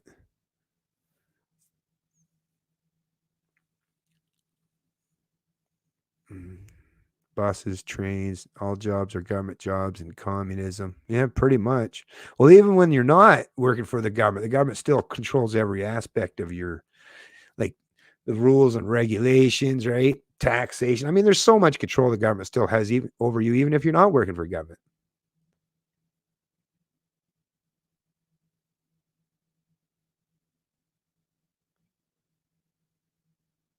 Socialists see the pandemic proves we need government handouts. Well, if you allow them to make the case, yeah.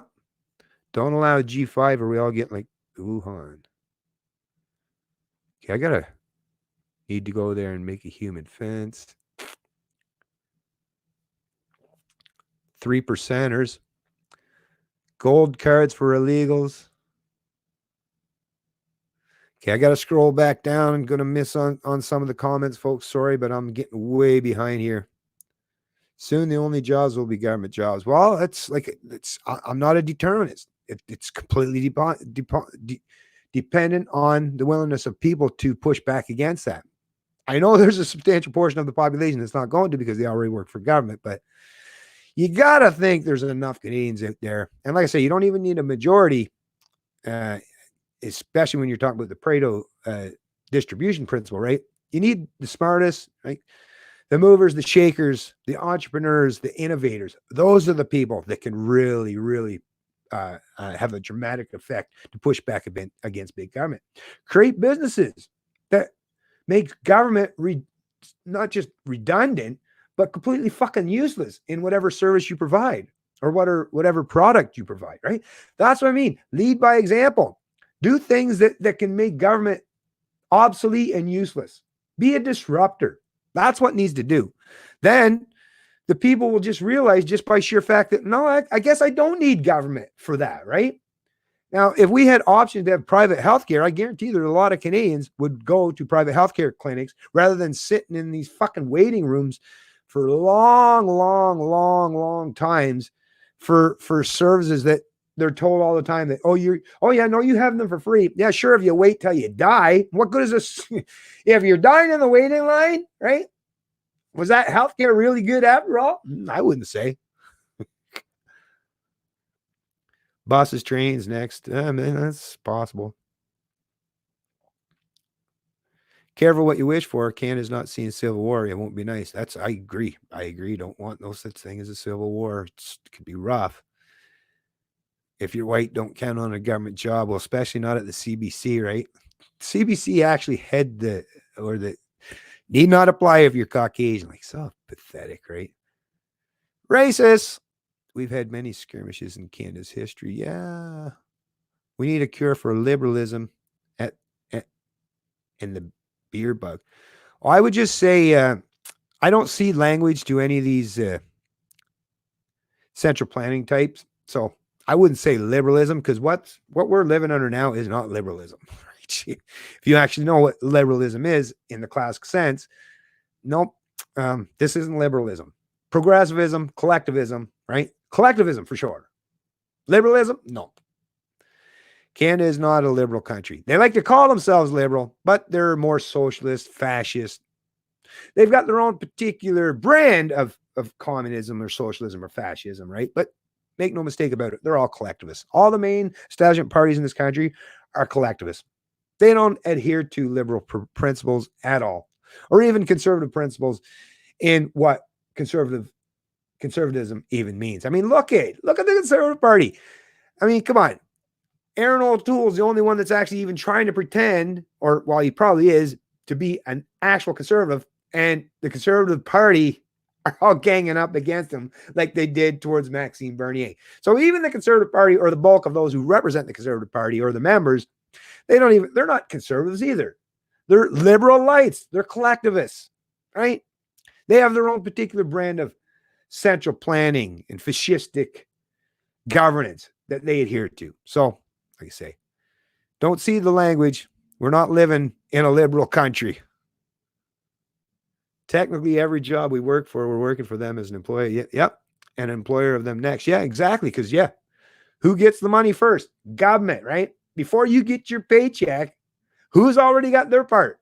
Government. You can see it's right there. Income tax and all that other crap, or whatever, CPP, right? Who got the money before you? Government, right? Where does that make sense? Well, it doesn't. And you know what? Prior to 1917 in Canada, there was no such thing as an income tax. The income tax came in based on a temporary War Measures Act to pay for the war, right? Yeah, temporary. That was 1917. It's 2020. 103 years later. Not so temporary, is it? Yeah, we live in a banana republic. Actually, it's not even a republic, but I get what you're saying there, Tommy, again. AJ, what's going on, buddy? Maybe this will make people think about being more self-reliant. Yes, big time. I agree. You'll see a surge in gardening, hunting, homesteading, etc. in the next.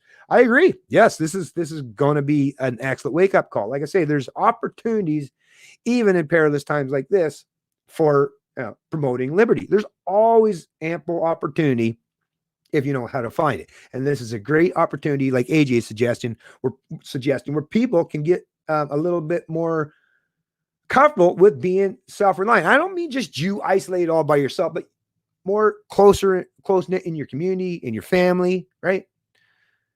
And your friends, like relying on each other rather than big government. That's the key. And like I say, there's definitely going to be a lot of people in this country that are going to realize and recognize the importance of such, or of doing such. Good point there, AJ. Nice seeing the stream, by the way, buddy.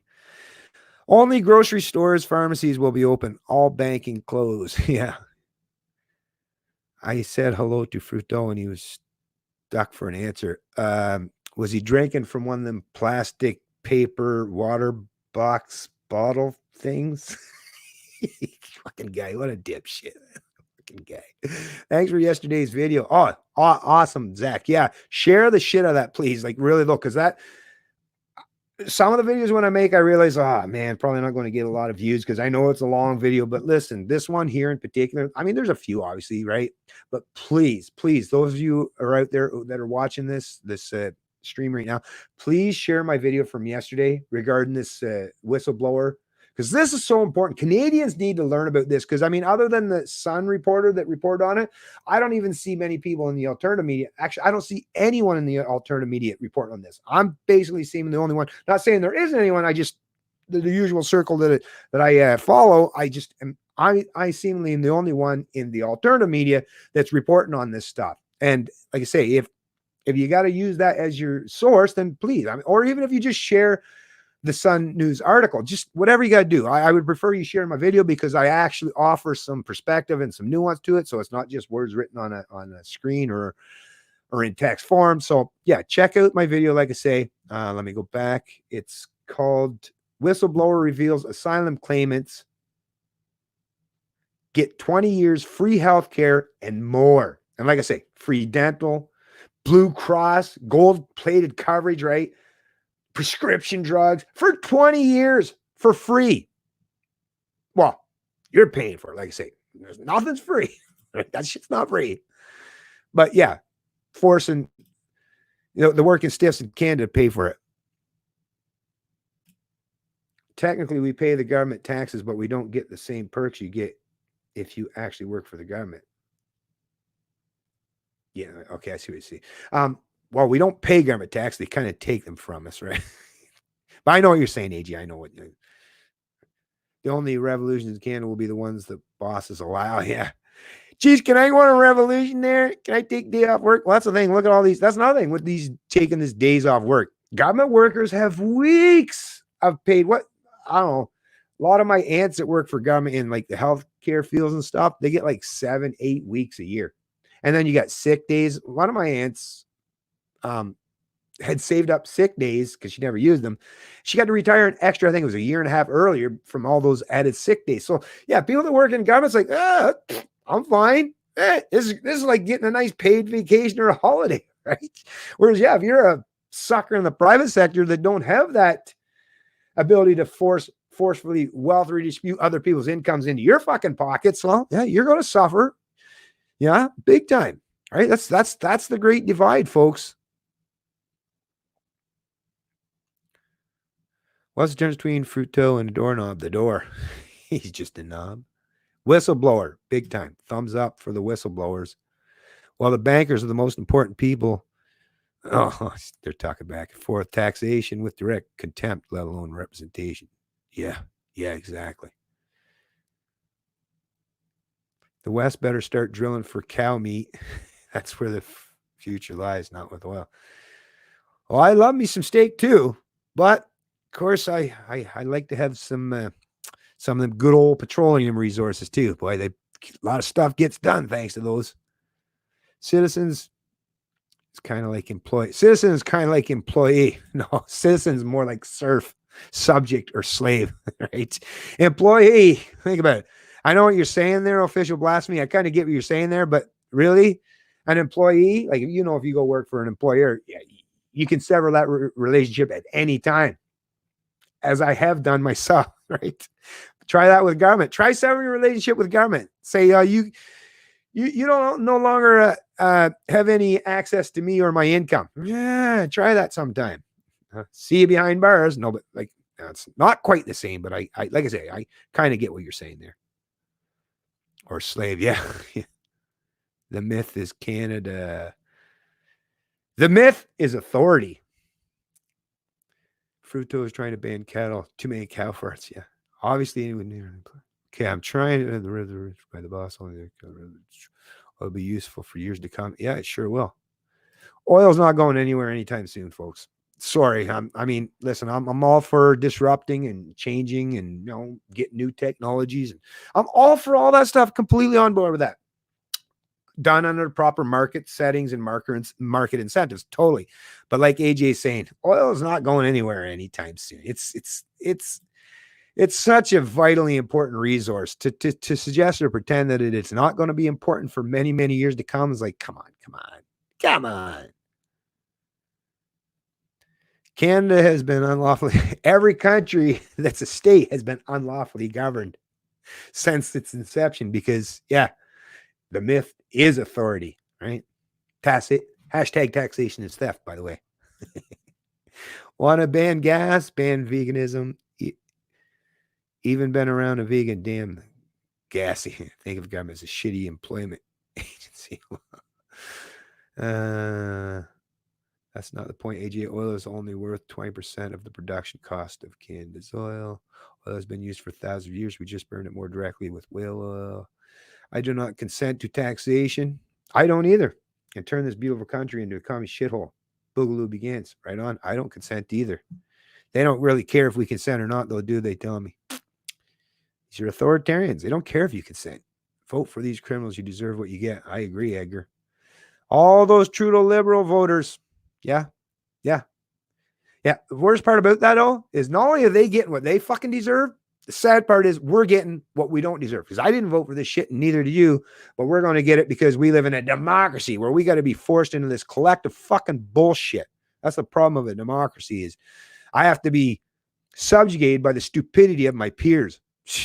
Fuck. Roxham Road is wide open. Those people have AIDS. If voting mattered, they wouldn't let us do it. Yeah, exactly. That's a good one. If we had more trading partners instead of just America, we could get more for our oil. Yeah, that's true. Yeah. You need to have backup and redundancy just in any kind of scenario. Yeah, so you should be able to get market prices by having it ability to get to different parts of the market. Like I say, Energy East would have helped us tremendously.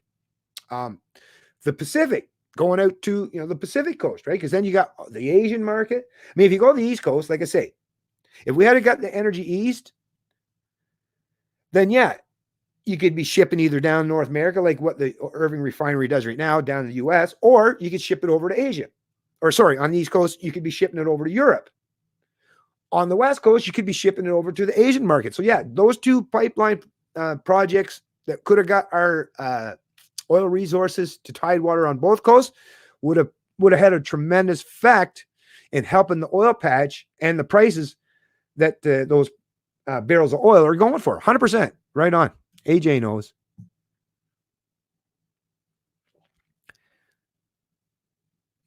Natives already get better health benefits than regular Canadians. Natives already get better. Yeah. I don't know. Like I say, I don't know. Islamic evasion. If voting didn't matter, then why do they import brown people to vote if voting didn't matter? Well, it's not just for the vote. I would say, AJ, the vote, yeah, but government workers, like the people that are having nannies, right? Having people to compete, so to keep the corporations' wages lower. There's lots of ways why they want to bring. And it's not just brown people, any people like that. Like I say, any pool.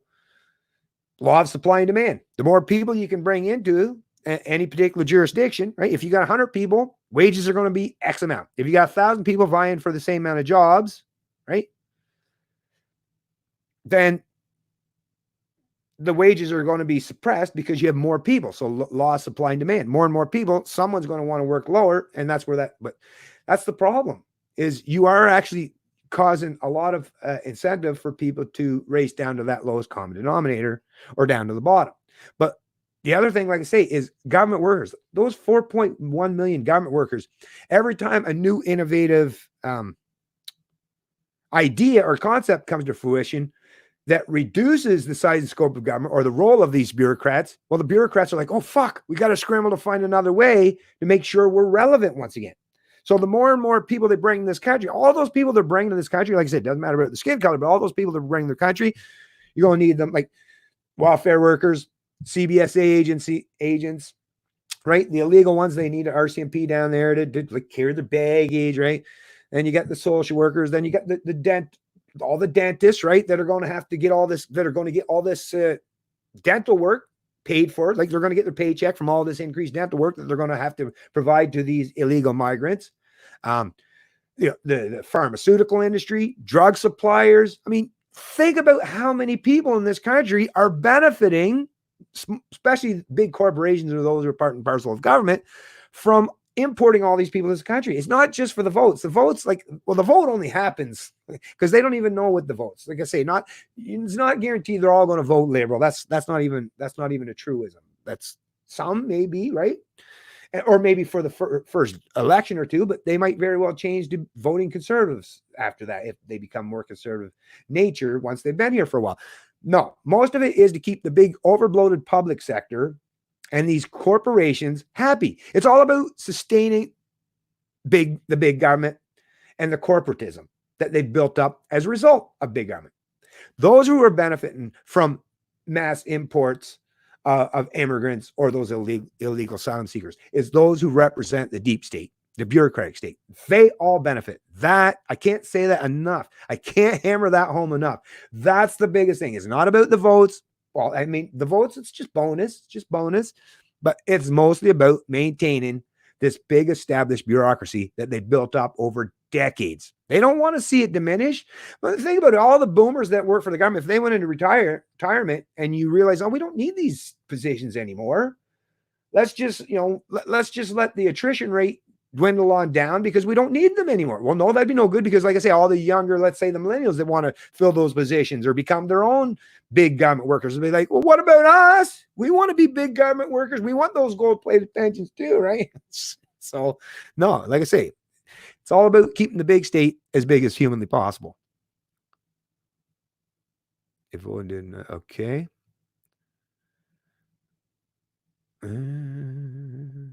We are under Islamic invasion. Listen, I don't know Islamic invasion. I just know that the people right now that are dictating, controlling my life are people that aren't claiming to be part of Islam, right? Or they're claiming to be your authority, right? That's not what they're using for power. They're not claiming their Islam, their religion, as their pretense for power or authority over them. They're claiming their position or their role as your politician or your representative, right? Come on. Sure about the pipeline, but look after the market's artificially inflated by oil and banker wars. Look at the market. Of course, it's artificially inflated by oil and banker wars. It's artificially inflated by central planning fiat currencies that they can just print, right? That's the big thing. And it is a complete Ponzi scheme. It's a complete Ponzi scheme. Natives get a lot of grants for education and business. And so do a lot of other people, right? Anyone that wants to take advantage of the state, well, not anyone, but yeah, a lot of people take advantage of it and have access to it. Okay, I'm scrolling faster. The globalists are trying to change the demographics of this country because the people and their ideals matter. Yeah. Like I say, I still, it's all about the selfishness of maintaining the bureaucratic state and the growth of it. That to me is the biggest thing. It's a consensus to see how many stupid people are still willing to allocate these bums authority over themselves and the rest of us. Okay, I'm trying to go through faster here, folks. Grasshoppers are beginning to outnumber the ants. I like that. I remember that cartoon, right? It was a cartoon movie, right? Yeah. Special rates, special problems. One of the penalties for refusing to participate in politics is you end up being governed by your inferiors. Yeah. Well said, AJ. Well said, AJ. Which is why instead of sitting on the sidelines, I did try dipping my toes in the water and supporting a political party. Not saying that I won't again, but it's not going to be the same political party. I'm not half-assing it next time. Nope, because it wasn't no benefit whatsoever. Going to be much more brave, much more bold. Starlink is a weapon? Oh, come on. Is the money thing that's screwing up. Okay. Gary sent to me. Oh, Gary Schill. I see Gary's in. Let's see what's going on here. So if I drive an unregistered vehicle and don't carry a license or any ID, how do they have authority over me?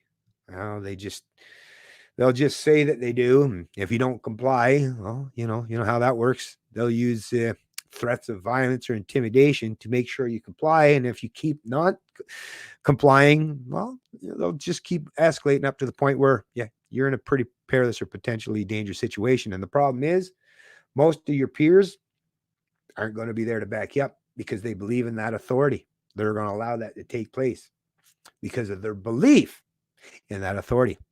The power of indoctrination, right? Devastating for the 20th century, devastating for all of human history. When people give certain individuals or groups this pretense of authority over large masses, it's always been proven to be a detriment eventually.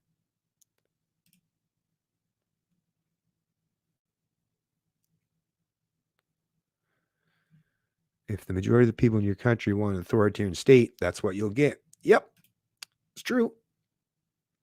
You don't seem to listen to truth. Is that for me? I do quite listen to truth a lot. I try to espouse my own, or actually not my truth. I try to espouse a lot of truth myself. So I'm going to try, if there's a lockdown, make it to the news.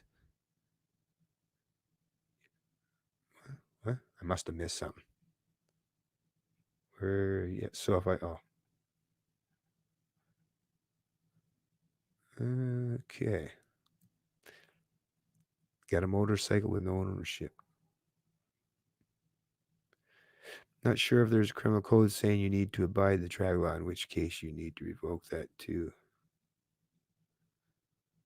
The RCMP are the enemy. They work for the UN. They are told to allow the Muslims to replace us. Yeah. Listen, doesn't matter if it's Muslims or Trudeau, or they're mindless order followers because they believe in their authority. Once again, it all comes down to the problem is the belief in authority. It doesn't matter who you're claiming is saying that they're their authority, whether it's Muslims or Trudeau or fucking whatever. All right. Or if it had been Scheer. The problem is people's belief, right? And the idiotic things they do and the things they'll allow because of that fucking belief. That's the problem.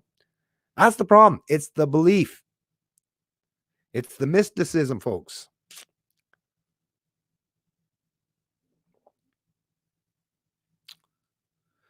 Ask the court to provide evidence to support that claim of jurisdiction.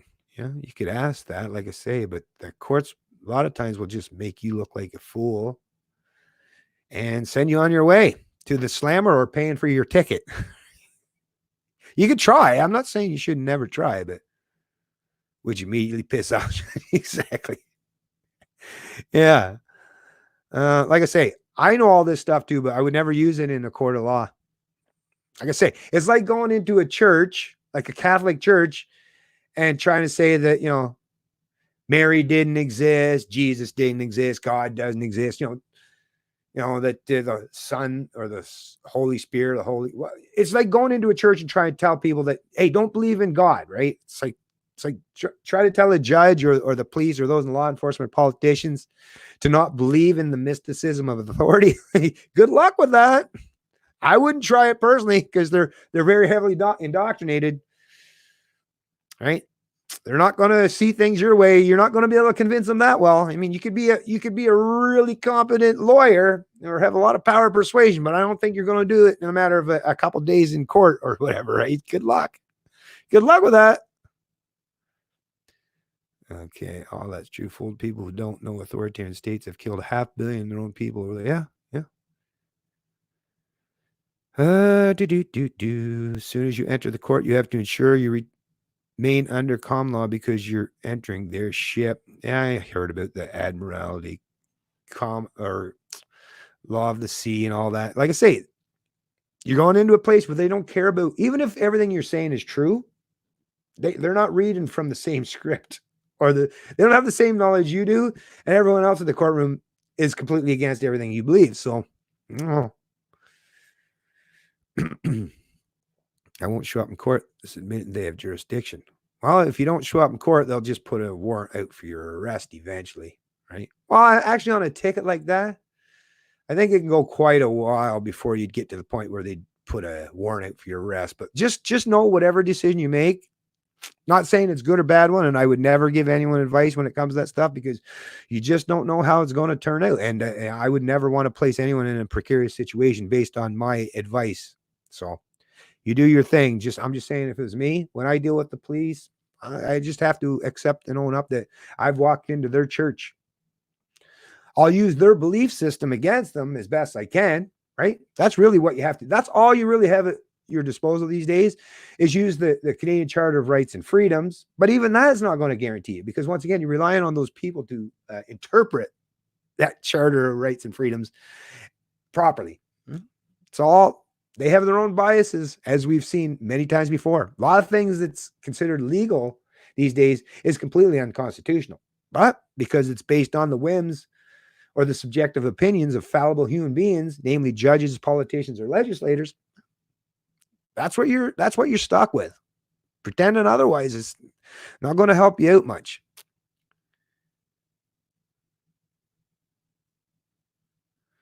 Now, the trick is to get as many people possible thinking the same way we do. Because then, if most of the congregants in that church are thinking the way you do, they're not going to believe the judge. Even if the judge is the last one and the prosecutor is the last ones in the courtroom that believe in that mysticism, they're not going to feel quite emboldened to preach from the pulpit in the same manner if their audience don't believe the bullshit, right? The way they get away with it is because most of their audience believes in the bullshit they're espousing. That's the key. Getting as many people thinking critically about these issues is another way we're going to gain back our freedoms. The point is they have no evidence in their rights given by man are meaningless. Yeah. Rights are not given by man. Rights are, I agree, Malachi King. Rights, I would suggest, are actually inherent and inalienable, which is what even the Canadian, even the Charter of Rights and Freedoms actually recognize that. It's enshrined. Now, when you go to court, will they actually acknowledge that? Not necessarily, but I would say point it out to them. Let me show you here, folks.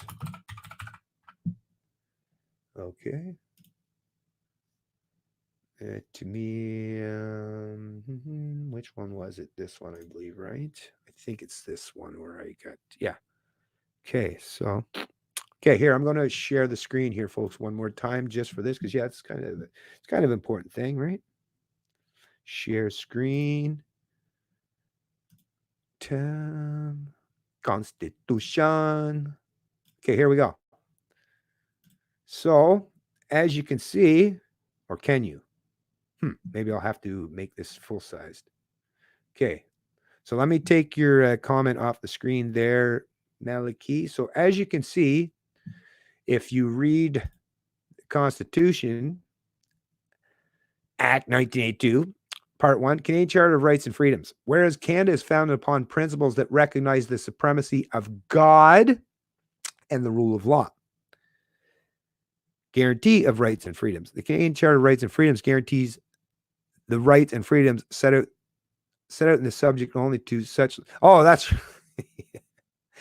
yeah, that's the notwithstanding clause. That's the part that sucks, right? It's like the reasonable limits prescribed by law as can be demonstrably justified in a free and democratic society. Now, you'd have to learn about the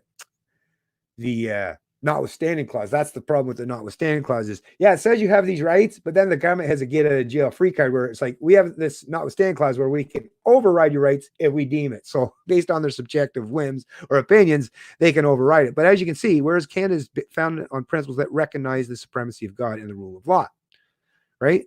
So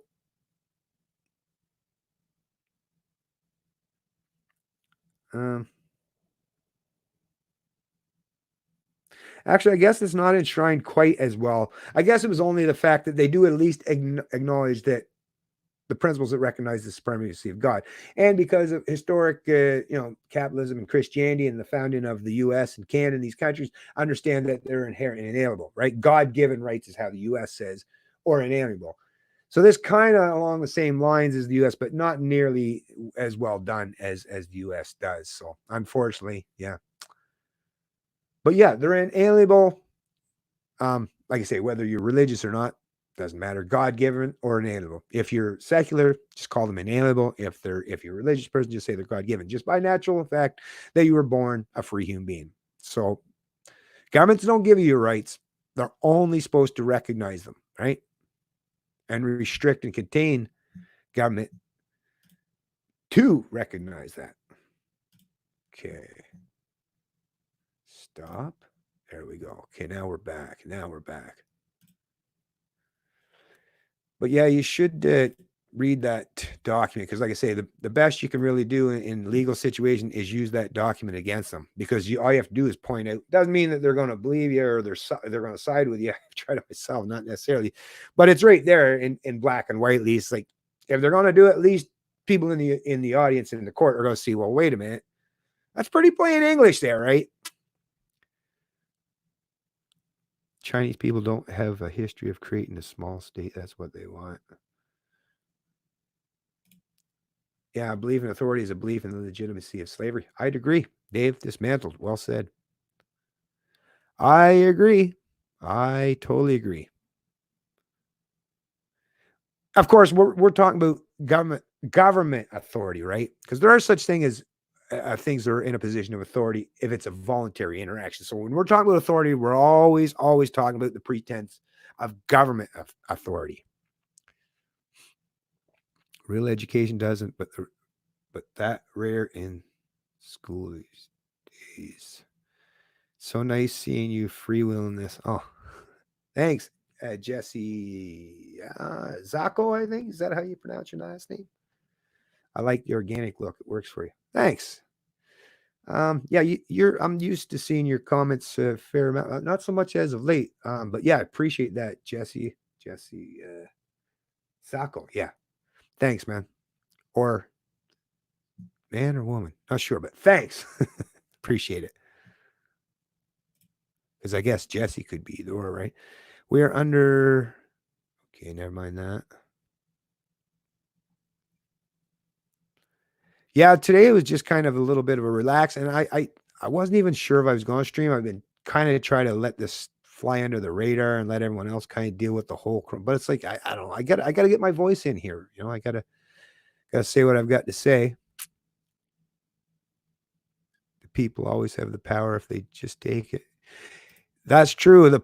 That's the thing though. Is when we use the term the people, that is 100% true, AJ. But that's the thing. If only we were like the Borg, then we could use the term the people, because then we would all be in unison with each other and have the same ideals, the same goals, right? The same principles. Then the people could speak.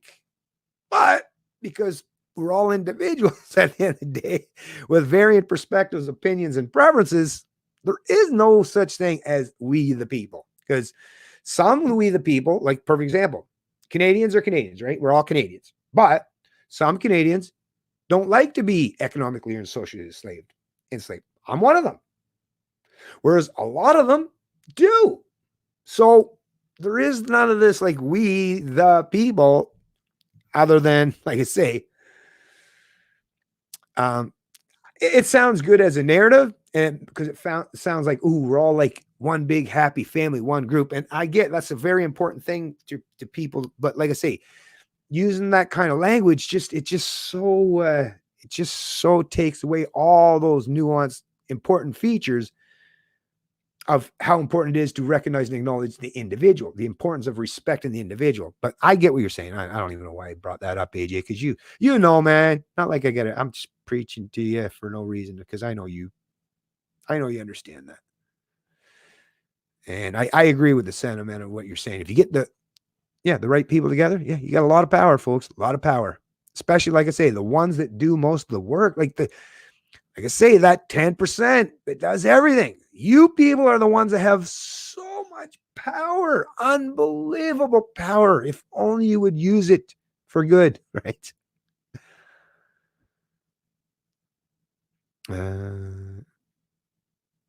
Character rights of freedom Character rights of freedom doesn't even start talking about the individual rights until section 34. Yeah.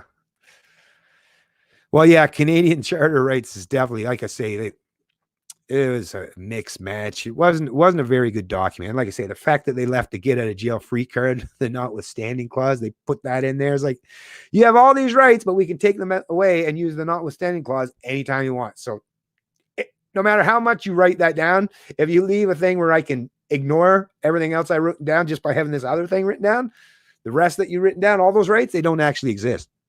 If the government has the pretense of authority to deny those rights when they deem necessary, and you don't actually have those rights. They're not rights if the government can take them away, right?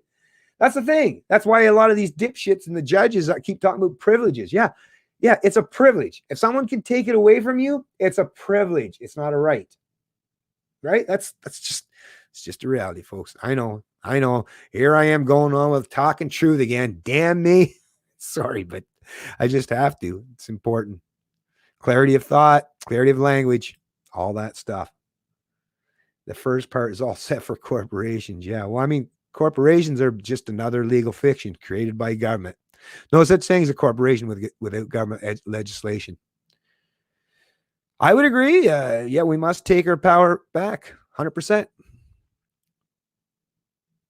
We have no rights under Sharia, under just and jihad. We were sold out. We really, I just proved you we have no rights under whether any government. They could take them away anytime. It's called the notwithstanding clause. So there's that. Shut the useless nation. But who will build the roads? Hey, as a guy that worked for Perfection Paving in Fredericton, shout out to Rick and the boys.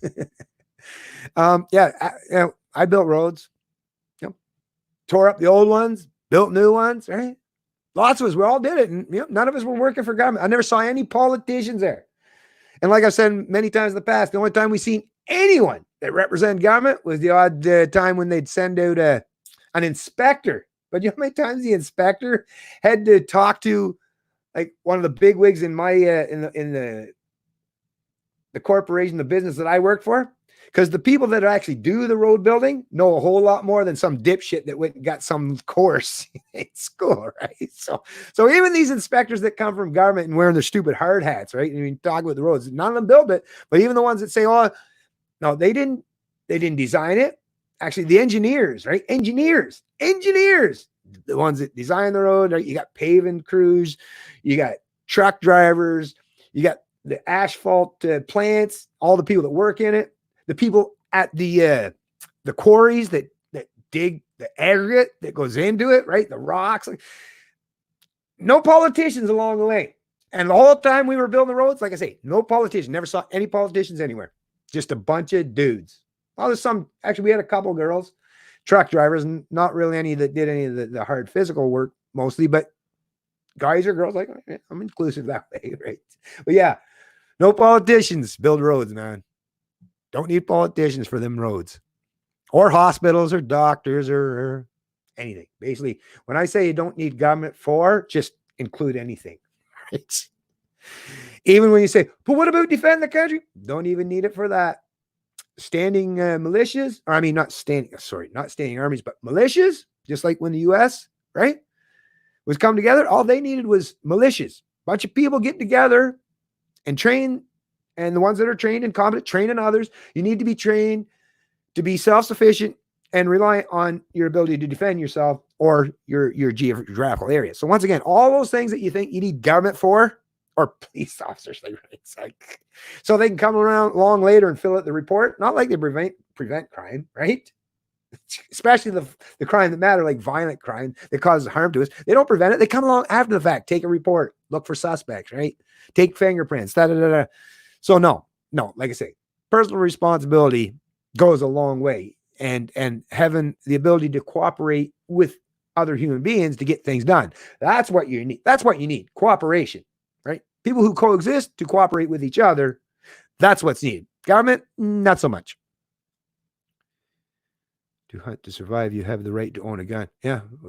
See, that's to me. If it comes down to starving or dying, am I asking the government, hey, am I allowed to have a gun so I can go hunt and feed myself and my family? Do you think I'd ask the government permission for that? Right? It's like, nope.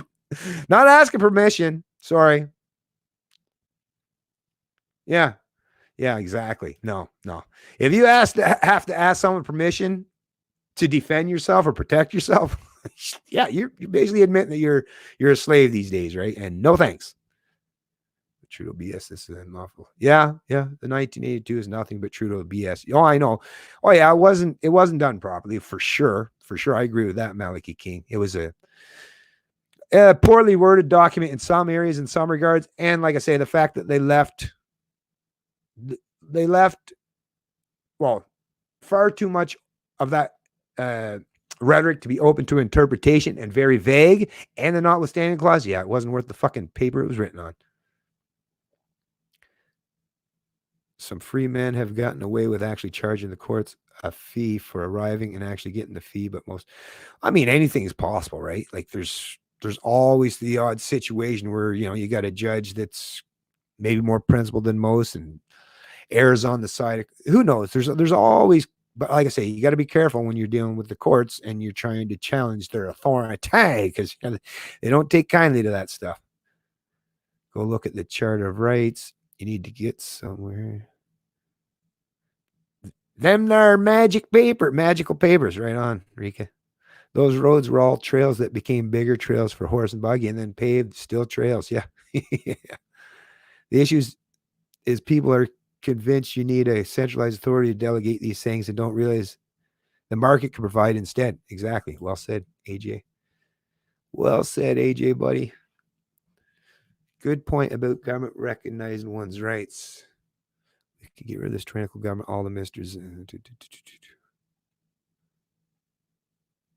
AJ, we have all been manipulated. Yep. Alienable and God-given rights are different. Alienable means Eileen can't be put. Inalienable, not alienable. Inalienable. Yeah, I'm going to have to do a quick search here, I guess.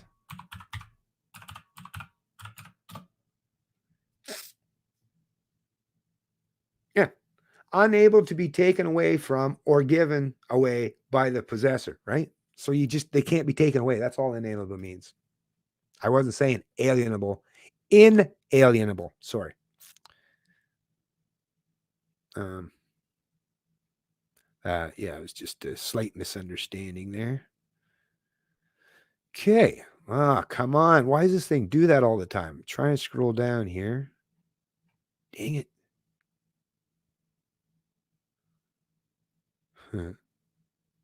Just replaced the road outside my place. This project has roughly 6 government jerk offs standing around watching 12 private sector guys actually will. Yeah. Oh, yeah. Oh, yeah. Oh, I won't take too much time on this, but I've told this to people before when I was working with the paving crews.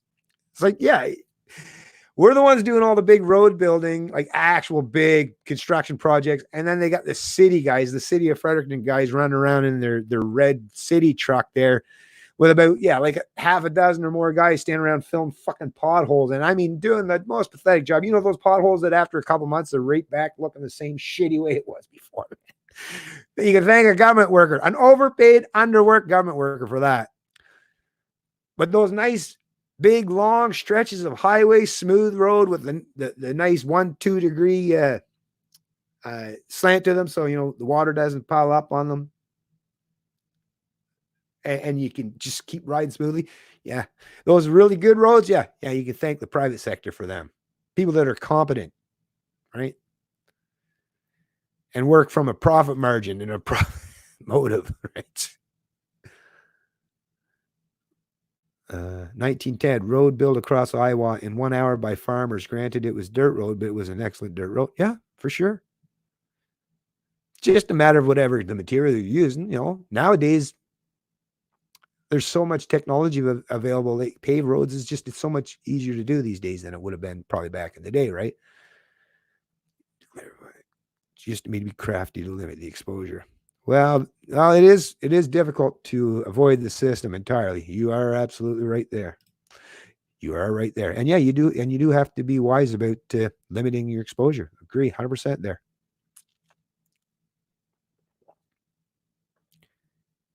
$80 dumb, 20 bright. Crypto French man. What's going on, Crypto French man? Dave, it's a construct that can kill you. Hey, by the way, Crypto Frenchman, I don't know how long you've been in the chat there, but since you are now, like I was mentioned, since you got crypto in your username, like I say, I'm having a discussion from a gentleman from AGX Media, load.agx. Anyways, they're introducing silver-backed cryptocurrency. I'm going to be having a discussion with them on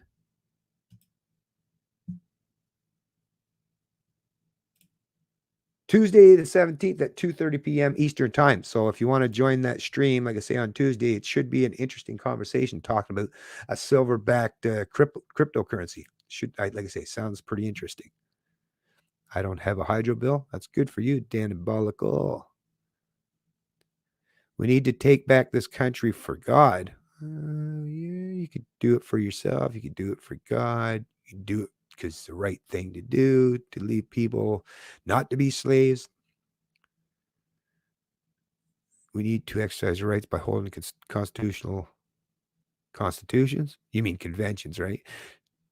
Do that, then we'll be able to create and see our government. The jerks in Ottawa will fight us tooth and nail because it's not in their best. These constitutional conventions, unfortunately, though, requires, was it 2/3 or even a majority? Even if you just got down to the majority, 51%, let's say, or 50 plus one, 50% plus one. No matter how you look at it, is you still require for any kind of convention, you have to convince, that portion, whether it's 50% or 2/3 majority, to be willing to do that. That's the problem with these things. And I've heard lots of people talk about the constitutional conventions, and they're not saying they're not a good idea, like I say, but you better change your culture first, because you're never going to get to the place where you're going to be able to hold these constitutional conventions when you have the majority of the plurality of the people in this country who are against them, because they like the status quo. They like the establishment. That's why they've maintained it for all these years and for all these decades. Like I say, these ideas, they sound good in theory, but you got to think about them, how they're going to come to fruition in the real practical world, and they can't happen. You have to change the culture before you can change the political situation or how things are done politically in this country. Unfortunately, it's a reality. I don't like it as much as the next guy or gal, but it is what it is. You got to deal with that damn old reality, I guess. Militias are illegal in Canada. Guess the Brits learned a hard lesson from me. Exactly. Yeah, there's a reason why they made them illegal, right?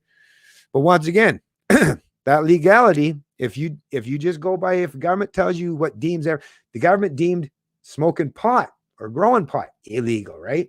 Now all of a sudden it's not. What changed? Nothing, other than the fact that your political authority at one time wanted to lock you up for doing one act, which was a peaceful, voluntary, victimless so-called crime. And I would say the same goes for what you're referring to as far as militia. A militia, if you're not causing harm to no one, just because someone says it's illegal for a bunch of people to practice, strategy or war game scenarios or something, so that they have the ability to defend themselves against foreign or domestic threats. How could that be illegal, other than the fact that those in government recognize that it's meant against them? So of course they're going to want to make it illegal. But if you follow through and disarm yourself because they deemed it illegal, well, you're not going to be much of a threat. Not much point trying to start a militia if you're just going to back down the minute government tells you it's illegal to do so. Maybe don't tell them about it in the first place. It's funny stuff. Funny, but serious and deadly at the same time. The inventions of corpse was a dead giveaway. The state and theirs to protect them, not the people. Plus, what does it mean to protect the people? That could be interpreted in many ways. True that. Okay. Viva la revolution! I don't want no revolution. Intellectual evolution. Skip the revolution, because we're just going to be back. I mean, it'll do for maybe an interim for some of us, but I'm a long-term strategist personally, and I think about the long game, because I got sons that will hopefully have sons themselves or daughters, and I got to think about that long-term strategy, right? Can't just worry about only the here and now. Here now matters, but you got to think strategically about these things. The government already controls where to hunt and fish, even grow. Yeah, it's terrible. Terrible. Government controls basically almost everything you do, right? Now it's even got it's grimy hands in the air you breathe with the carbon tax. Like, holy. Yeah, I bet a lot of Europe wish they had guns right now. No doubt. No doubt. Search for Servant King YouTube. Watch the series of videos and enlighten yourself. If anyone else wants to check that, I'm not sure what it's about. Servant King YouTube channel. Malachi King says check it out. Not sure what it's about, but yeah, go ahead. Although I would trust that Malachi's not promoting untoward, but whatever. We already are slaves. Basically, quasi. Yep. I would suggest that. Although most of our peers help keep us slaves. Some of us, though, our bodies are enslaved, but our minds are free. Like me, when I go out and deal in the rest of the world outside of my little private spaces, the rest of my Canadian peeps are going to follow the orders or the edicts of the political masters, and they're going to help keep me, economically and socially enslaved. That is true. But I am free up here. Up here, complete freedom for me. Although, well, I'm still getting there. So actually, I wouldn't say 100% freedom, but I'm a very free human being in terms of my minds and the things that are constructed in my brain and how I perceive the world. I understand things. So I have a lot of freedom in here. Freedom of thought, freedom of conscience. But yeah, when I step out there in the public space, got to watch out for my physical being, because if somebody destroys my freedom and my physical being, I can't just live solely up in here, right? Well, I mean, you can in a jail cell somewhere, but it's not much fun just living solely up here. So we need the physical freedoms as well. So I get our physical capacities are very much enslaved, but some of us have very free mental capacities, right? Or mindsets, not your mind. Right on. Gotcha. Sin car is actually the real mark of the beast. All the rights of a person. Yeah, corporation, all the rights of a person and none of the liabilities. Yeah, exactly. Barcode is all things will be sold, bought. Okay. Legal surety and who can account for it. Yeah. All right. Scrolling down more. Constitutional Convention. We had 3 weeks off. Not a better way to get educated. Yeah. Well, get educated on lots of things. Yeah, well, you got time, folks. Definitely. This is a great time. I'm a slave to enemy. What's Stevie saying here? I think the Canadian economy will crash before Canada even considers shrinking the welfare state. Well, it might happen just out of necessity, right? Yeah, you never know. Like I said, I don't try to predict what's going to happen, but there's definitely potential ramifications coming our way, and they seem to be escalating. 2020 does seem to be one of those pivotal years. I'll say that myself. 2020, and I'm like I said, I don't predict shit, but 2020 seems to be like it could possibly be pretty dangerous. Change is well overdue. Cleansing is well overdue. If the virus was planned, it will backfire on them. That's the thing. There's so many consequences, right? Intended or unintended for these things. Yeah, you don't know how they're going to turn. What if government doesn't? What if God doesn't? What if God want you to take responsibility and you won't get to know what he wants till you died? Maybe he wants you to let the world go to shit because the world ought to experience. I'm not quite sure what that was. Doing exactly what they planned. The virus is. How can you know?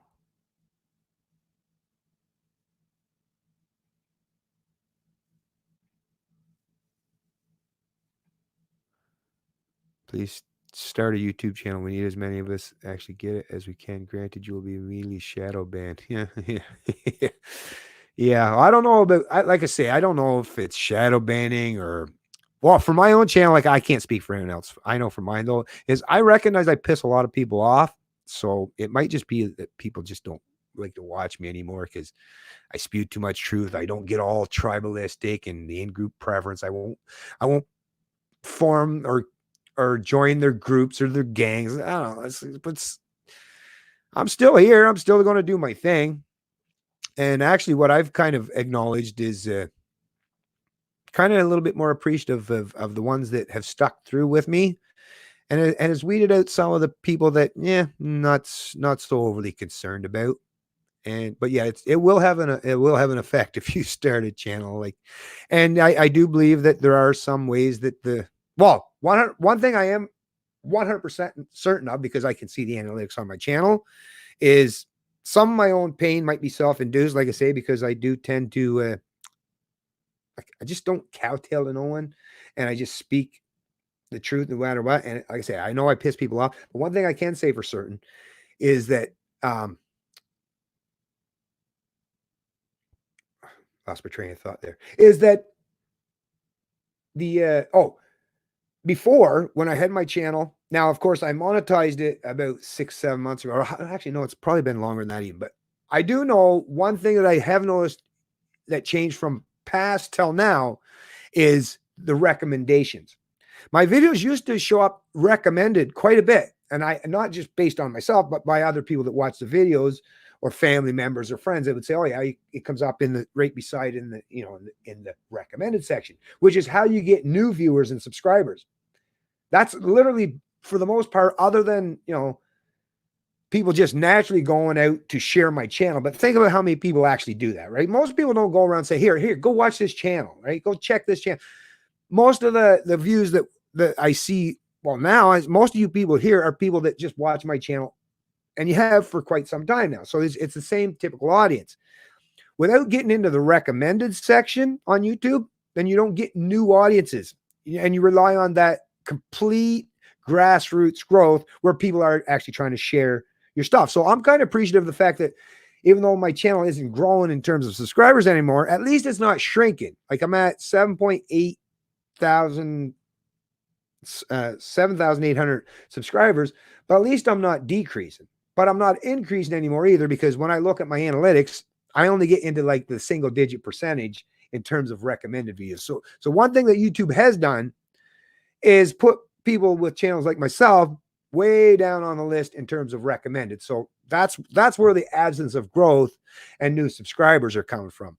Now, other people like that, or the other thing too is and I've never done this, I don't go on to people, actually all the people that I've interviewed, for the most part, I shouldn't say all, but pretty much most people I've ever interviewed or had conversations with are people that usually had lower subscriber counts than me on my own channel. So I might get some cross pollination in terms of some of their viewers, come and subscribe to my channel. But a lot of times the people that were watching me as I was talking with let's say another Canadian YouTuber that had lower subscriber count than me, well, they were already subscribed to me. So I wasn't gaining anything by, like having conversations with other people with lower subscriber counts. And what I've never done is gone to people with high subscriber counts as a means to kind of whore myself around to get more subscribers on my channel. That just makes me feel dirty. I recognize that would be a winning strategy. If I went out, like right now, if I chose to start calling up or sending messages to people that have more popular YouTube channels than I do, I know that I could get some growth introduced that way. So rather than relying on YouTube with their algorithms and the recommendations, I could get a subscriber count or viewership up by going to people that have more popular. But I would just feel dirty, like just going to, although if it's something that's important that I want to talk about, maybe I should. But like I say, I would never do that solely. Like, to me, popularity, I mean, I like to be somewhat popular. Obviously, I think everyone kind of likes to think that you have some kind of popularity, but I've never been the kind of person that I'm just going to sell myself up the river entirely to do it, or put myself in a position where I'm aligning or friending with people that, might be a detriment to me down the road. Like, I already dipped my toes a little bit in the water in that. And I say, I'm still shaking the fallout from some of the people in the past. So yeah, I don't want that strategy. Like, I'd rather this really slow snail's pace growth. If that's all I can get, if that's all I can muster, I'd rather that than just, like I say, just try to play the popularity game. Although I recognize if I was more popular, I guess more people would listen, because numbers matter, right? If you can show you have more numbers, more subscribers, somehow that, I don't know, it's so weird that some people will place more validity in what you got to say just because you got more people. You have a bigger gang or group or followers that follow you around. If you got a big entourage, apparently what you says matters more, right? I mean, it could be, or could just be that you got a lot of followers because those people are sheeple. I don't like sheeple. I like the people that come to my channel to be independent, critical thinkers, right? So I'll stick with things the way they are, and appreciate and thank each and every one of you who have stuck around and continue to support the channel. I'm very grateful for all of you who have done such. God have a virus to kill all the firstborn men as a power. Let's see your tattoo, Bennett. No homo. Tattoo, which one? This? Or wait, or no. Well, no, but I can't. I've got more of them, but they're like, I can't really show them where I am right now. I guess I'll cover up my. No, yeah. No, or are you just trying to get some descriptors? Are you an undercover cop? No, I'm just kidding. You got to get some of those ways to point me out in a lineup, right? No, just kidding. But it's just it's just one of them. It goes all the way around. I didn't wussy out. It's just barbed wire. I've got the same theme on my off-road truck. I did it like floor mats, seat covers, decals, even the pinstriping is barbed wire. It's pretty cool. But yeah, I just liked it. It was a pretty cool tattoo. At the time when I got it too, it was different than everyone was getting those like tribal kind of markings or different things, and I just wanted to try to shake it up, do a little something different. And like I said, kind of liked it. Fence, borders, property, right? Property rights. Could tie that in there too. But yeah, I got a few more tattoos. So it's this shoulder, I believe here is, I can't pull it up far enough, but basically I got a couple other ones. But the one I really like, although I wish the guy had done a little better job. It was a new guy that I went to for that one, but it's basically like a checkered flag. Because I'm big. For those of you who don't know, because I don't talk about it much anymore, that's kind of my personal private life stuff. But I'm really big into racing. Anything, cars, bikes, sleds, ATVs, trucks. I just love it. I'm a gearhead. That's what I am. Like I'm just one of those blue collar gearhead guys. Well, that's what I have been most of my life. I built my first engine in the back of my stepfather's pickup truck in Scarborough. Because I had nowhere to work. I didn't have. We lived in an apartment, so I had to do it in the back of his pickup truck, bent over with the cap. But I built my first small block Chevy when I was 18 years old, or 19. Sorry, 19 years old. And I've been into that stuff like ever since. Well, I've been into it since a kid because my dad was into it too. But anyways, yeah, it's a like a checkered flag, white and black checkered flag kind of waving, but then with a bunch of tears in the skin, and then it kind of looks like the blood's kind of, so it looks like the flag is under my skin. It's pretty cool. I like it. And then I've got another tattoo with my son's names on it and stuff. That I do want to get another one. I'm a Scorpio, born November. Shout out to the Scorpios out there, badass. No, I'm just kidding. But I have always kind of wanted, because this one, like I say, is on this shoulder. Because I like to get my tattoos in places where, if I want to go and look professional, right? Like if I had a long sleeve shirt on, or even a short sleeve shirt, but come down a little further, you wouldn't even know I ever have tattoos. So I kind of keep them a little inconspicuous that way. But I want to get the next one I wanted to get. And I don't really want to get a whole lot more, but I've always wanted, I just been procrastinating. Well, plus I don't have a whole lot of money. So when I get some money, it's like, tattoo, that's going to have to wait. Right. But I always, because I'm a Scorpio, I kind of wanted to get the scorpion. So it's kind of like the tail goes down, wraps around on the back, right? A little bit. Then the scorpion looks like it's basically just resting on my shoulder with the two claws kind of not close enough where you would see it on the neckline. So the claws would have to kind of be, a little bit probably down on the shoulder here, but basically like as if a scorpion was sitting on my shoulder with the tail wrapped down around my back shoulder blade a little bit. I think that would look pretty freaking cool. Hey, don't steal my idea. I'm just kidding. Do your thing. But yeah, I was thinking about doing that. Anyways, forget about this shit about myself here. You get me all talking about that stuff. People think I'm egotistical here. I can be at times. I mean, I have a little bit of pride and self-esteem, but anyways, let's get back down here. But yeah, so you see the tattoo there, official blasphemy. At least that one, anyways, right? Yeah, martial law. Very soon here. Do you know monopolies were illegal at one time? Well, except If you were government, businesses weren't allowed amalgamate. Well, yeah, I mean, government don't like competition, right? Government is a monopoly. It's like, we don't like, we can't have no monopolies because that means they'll be competing with our monopoly, right? That's because Canada is a corporation. I have been on, it's been on my mind. Okay, scrolling down.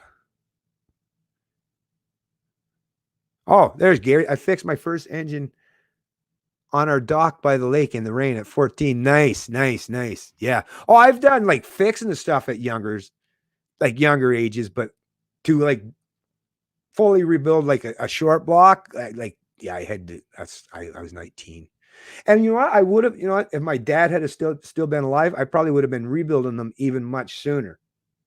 But unfortunately, my real dad, he passed away. My stepdad was into the performance in terms of watching as a spectator sport, but my stepdad had he didn't know how to build anything like engine wise and stuff. A great guy and all, but like he wasn't really into that stuff. So I didn't really have anyone at the time to learn from. I was completely self-taught, right? Reading books, go to the library, getting Chevy or Hot Rod magazine, tutorials, like anything I could get my hands on, or just other people that I knew, right? And just learning by trial and error, and just going by the experience of that trial and error. And that's basically how I taught myself. That's what I did. And yeah, it was fun. I enjoyed it. Really enjoyed it. I built some pretty powerful and potent engines over the years. Okay, get back to, am I allowed to come? Am I allowed to come to your house, beat you up, and steal your stuff? What? What? You're not asking that of me, are you, Rika? No, just kidding. I fixed my. Oh yeah, okay. The sixth estate, just take land and send the government some firewater. If they keep pushing this, how long till the gun? Anyways, I'm going to scroll down here as quick as possible. The boomer. Oh, what's this? Don't shake hands with anyone that doesn't have toilet paper. The boomer virus might save our country. The reason the status quo isn't challenging is because the system works for the majority of boomers. We need less boomers, period. Yeah, well, listen, the boomers are the ones that built up this system over the decades. A little bit, if you think about it, it all kind of got started. Like the silent generation did play a role too, right? But yeah, the boomers have been the ones that have definitely, for the last 3 or 4 decades at least, been the ones that have been building up the welfare state, big government, and like are the ones that are benefiting tremendously. I mean, this housing market, the speculative aspect of the housing market bubble in this country, who the hell else is benefiting any more than the boomers from that, right? All these increased expenditures from government, it's usually towards healthcare. I mean, healthcare is the biggest cost on in the budget in the federal government, right? Or most provincial governments for that matter. And what's that? It benefits the elderly, the boomers. Like the boomers are definitely benefiting tremendously at the expense of their own future and successive generations, which makes them very, very, very, very, very selfish and very entitled generation. And not all, please. I'm not saying all boomers, but there's a substantial portion of them. That's just a reality. And if you're not one of them, don't get mad at me for pointing out that reality, right? Or don't get mad at the sixth estate for pointing out that reality. All the millennials are mostly socialists. Well, some of them may very well be now because they've been told that. I mean, think about it, especially if you're a millennial that's been raised by a boomer, and there's a lot of boomers raising millennials because they wait too late to have their kids, right? But if you've been raised in an environment where everything's about using government as the means to an end, well, you're just repeating everything you've been taught and told. But eventually, at some point in time, I believe that they will shift their mindset and their patterns, or at least a substantial portion of them, once they've seen that socialism doesn't work out so well. Like I say, you're not going to get to be in the same position the boomers are in. That's not going to happen. So millennials are going to have a real wake-up call, whereas the boomers, I don't know, they might be able to go not only until they've retired, because a lot of them already have, but they might be able to go right off until their last days before they ever have to suffer the consequences or deal with the reckoning that they should rightfully have to deal with. That's the sad part, is they might never have to. Yes, the boomers are broke, but they paid their taxes and the government blew it all. Government, the boomers are broke. Where the hell are the boomers that are broke? Compared to whom? Sure shit ain't compared to the younger generations, right? The boomers, you better look at some statistics because boomers are the wealthiest generation in history. They are. Don't just go by my word. I'm not going to find all that information out for you here on the stream, but yeah, it's out there. No, boomers are not poor. Well, not all, mind you. Some are for sure. But I'm talking as a demographic, comparison to other demographics, the boomers are the wealthiest in human history.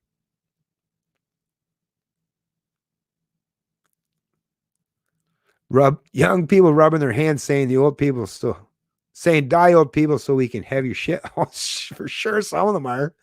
Some of them might be just die old people so you can get the hell out of the way and let us get to work, right? I know a lot of people, like especially in retail, I hear people talk about it all the time. It's like there's so many people that are retired or semi-retired working in a lot of retail outlets these days. And young millennials are like, I wouldn't mind having a job there, but I can't get fucking hired because all these boomers are still double dipping or working into their 70s or 80s or 60s. Like, why don't they just go home and retire? Right? I don't greed. Maybe they weren't calm enough to make sure they were saving. The government definitely plundered their income, like lots of reasons. But yeah, the young people might just be like, hey, get the fuck out of the way for a while. Go home and retire. Pass the torch. Right? But yeah, no doubt some of them are probably saying just die so they can take their shit. That is, there's definitely a lot of that, especially the younger ones that have like wealthy parents, like some of these kids that have like people from the corporate or big government world were like, yeah, I want some of that, right? Let me get my hands on some of that. Same Big Gear Racing fan. Oh, cool. Good to know, Zach. Big Gear Racing fan. That's awesome. Yeah, like I say, I'm into it all.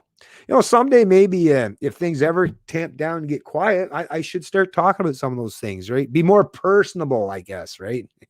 More endearing to people rather than always trying to be that sober second thought or try to, talk principled. And I guess that can kind of get boring at times, right? So yeah, I'll try to keep that in mind. I'm trying to get better, folks, all the time, folks. I'm always trying to improve myself. I am a fallible human being. I fuck up from time to time. But I always know that I'm always going to try to better myself. That's one thing you can guarantee that I will do. Have a house, money in the bank, and have not worked in 20 years. Yeah. Yep. Oh, yeah. Oh, if they got a house that they bought in the 60s or 70s, they're sitting on a proverbial gold mine if they're anywhere near any of the major urban centers. Not even in, but even just in and around major urban centers, you're sitting on a proverbial gold mine, which means that the young people that are going to have to pay to buy those gold mines are getting ripped the fuck off hardcore, right? Good for the one with the gold mine, not so good for the people that are going to try to buy that gold mine, though. Heads right. Yes, Gen X, definitely.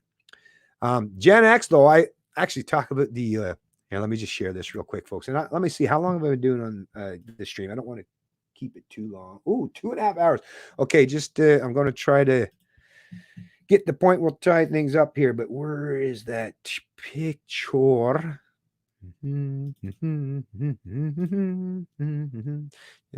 Oh, it's not even on this computer, is it? Damn it. No, it's on my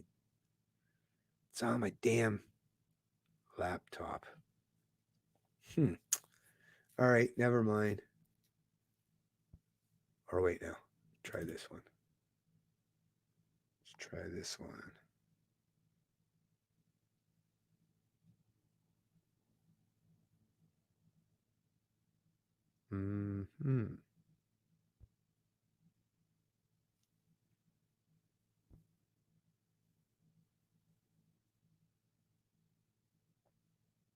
Yeah.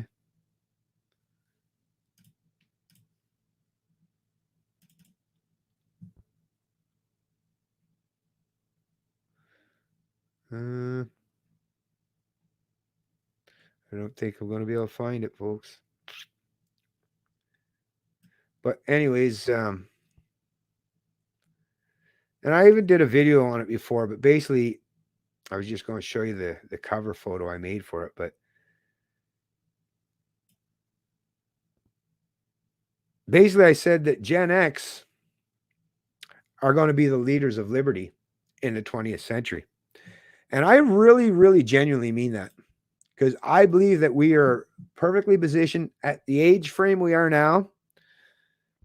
the fact that a lot of us were brought up in the internet age, the very beginning of the internet age. And we've got the perspective of not just the boomers, but the greatest and silent generations, which would have been our parents or grandparents. But we've also got, like I say, not just the wisdom, but the fact that we're seeing the millennials and like I say, and we're in that position now. Gen X are definitely playing a key role. And if you look at who's out there, most of the people that are challenging the status quo and the establishment and pushing back against it, just pay attention. Don't go by my word. Don't go by my opinion. Just pay attention to the age range of the people that are doing what I'm doing. And you'll notice that a substantial portion of them, if not a majority of them, are Gen Xers, especially the big name ones. Like even just take us out of Canada. Like talk about your Dave Rubins and such, right? Or your Joe Rogans or all these people out there that are talking about this stuff, right?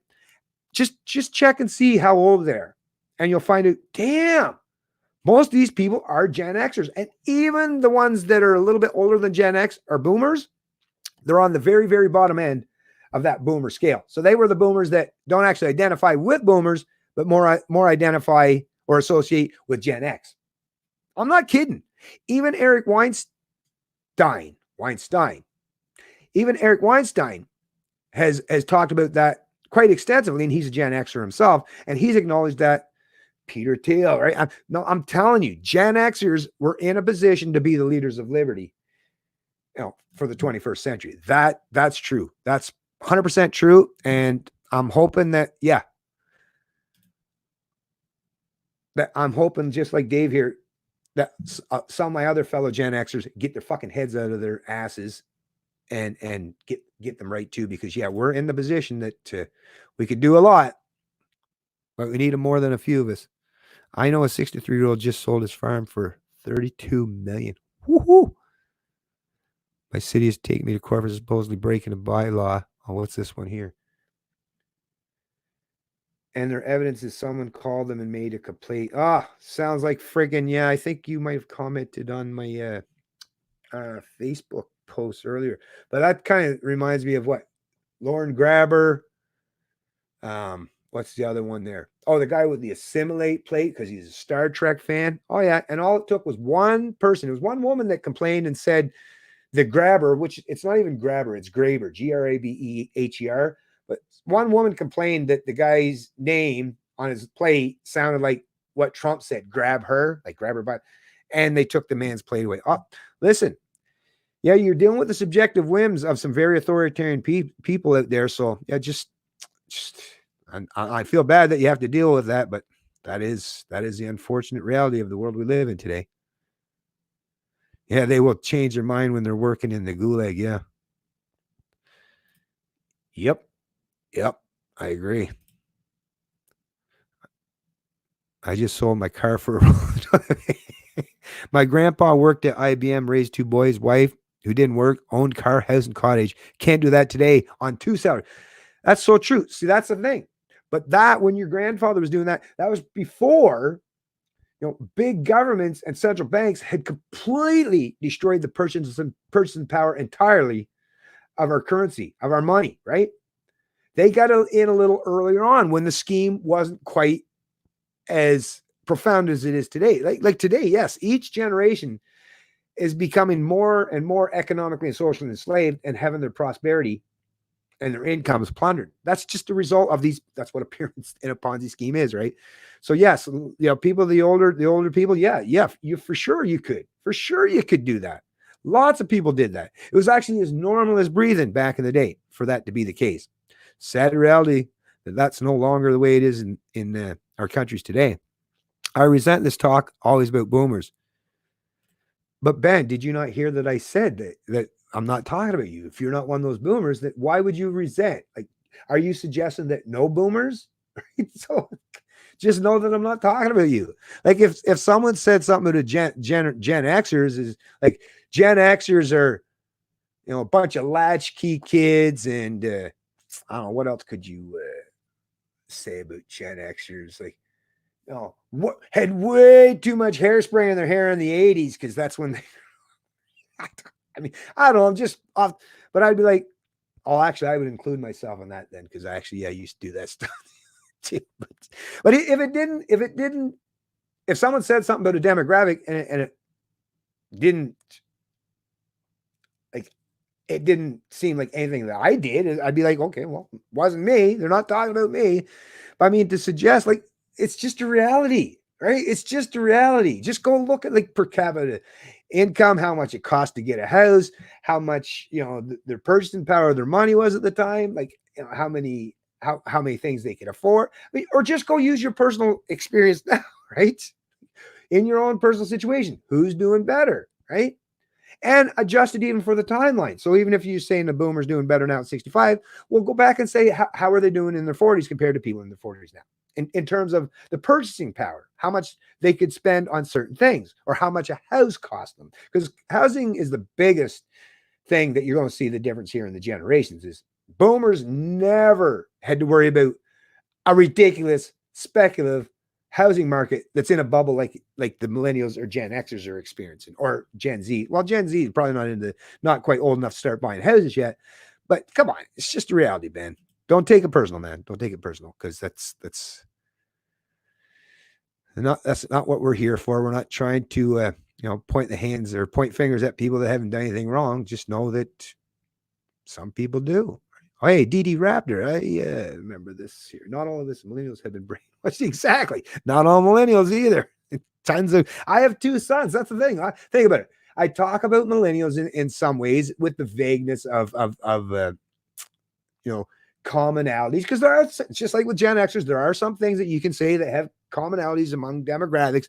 But once again, even when I'm talking about millennials, now a lot of times I will defend them, because like I say, to me, it's like, especially for the older people, finger wagging at the younger people when you've done worse and you haven't obviously done anything to help or correct things so that the younger kids aren't repeating the same mistakes you made. Yeah, that's all on its own.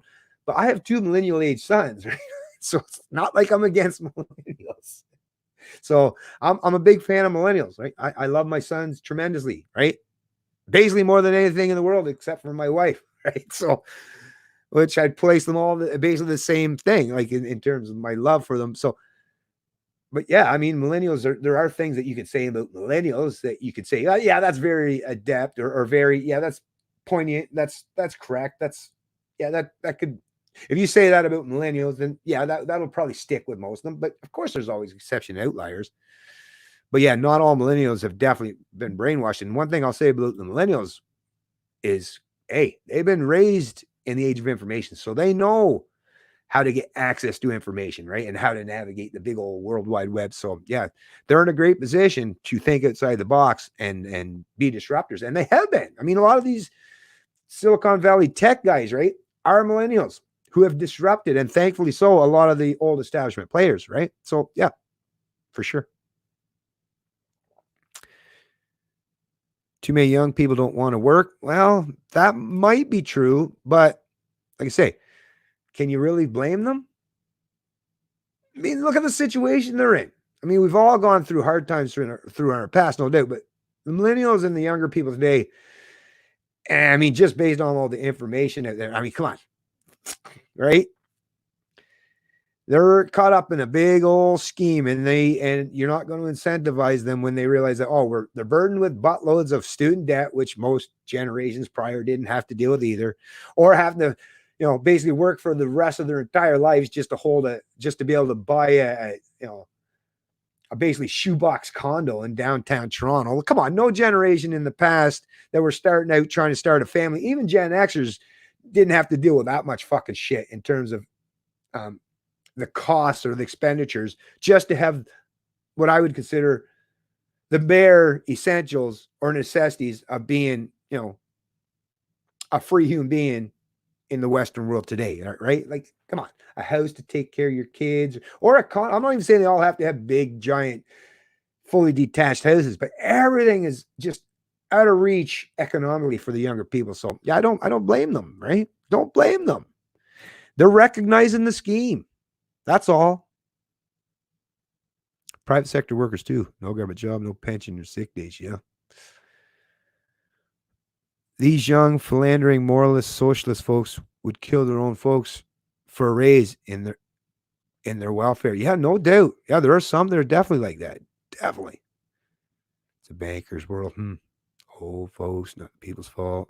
Houses in my city are not 6 to 800,000. Apartments 200. I don't even qualify. That's terrible. That's terrible.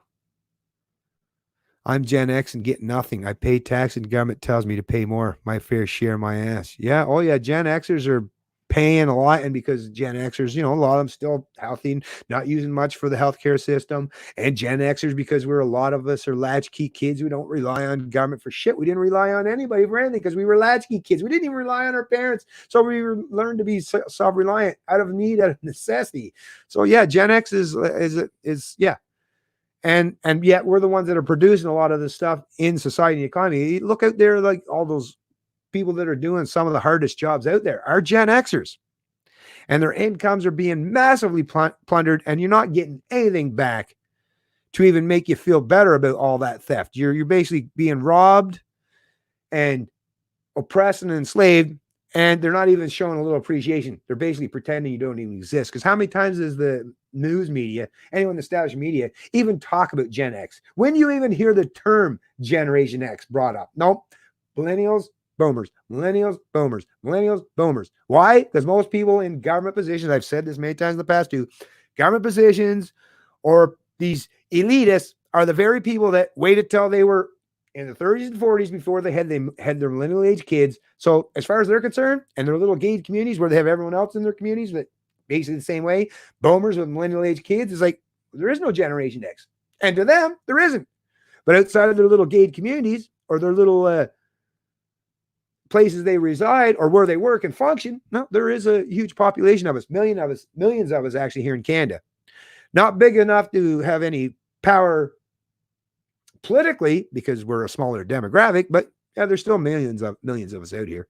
Of course, most of us are too busy working our fucking asses off to even have time to do anything, which is the sad reality for a lot of Gen Xers. And I feel bad for the ones that don't even get the time to learn this stuff because they're just out there too busy keeping the lights on for everyone else.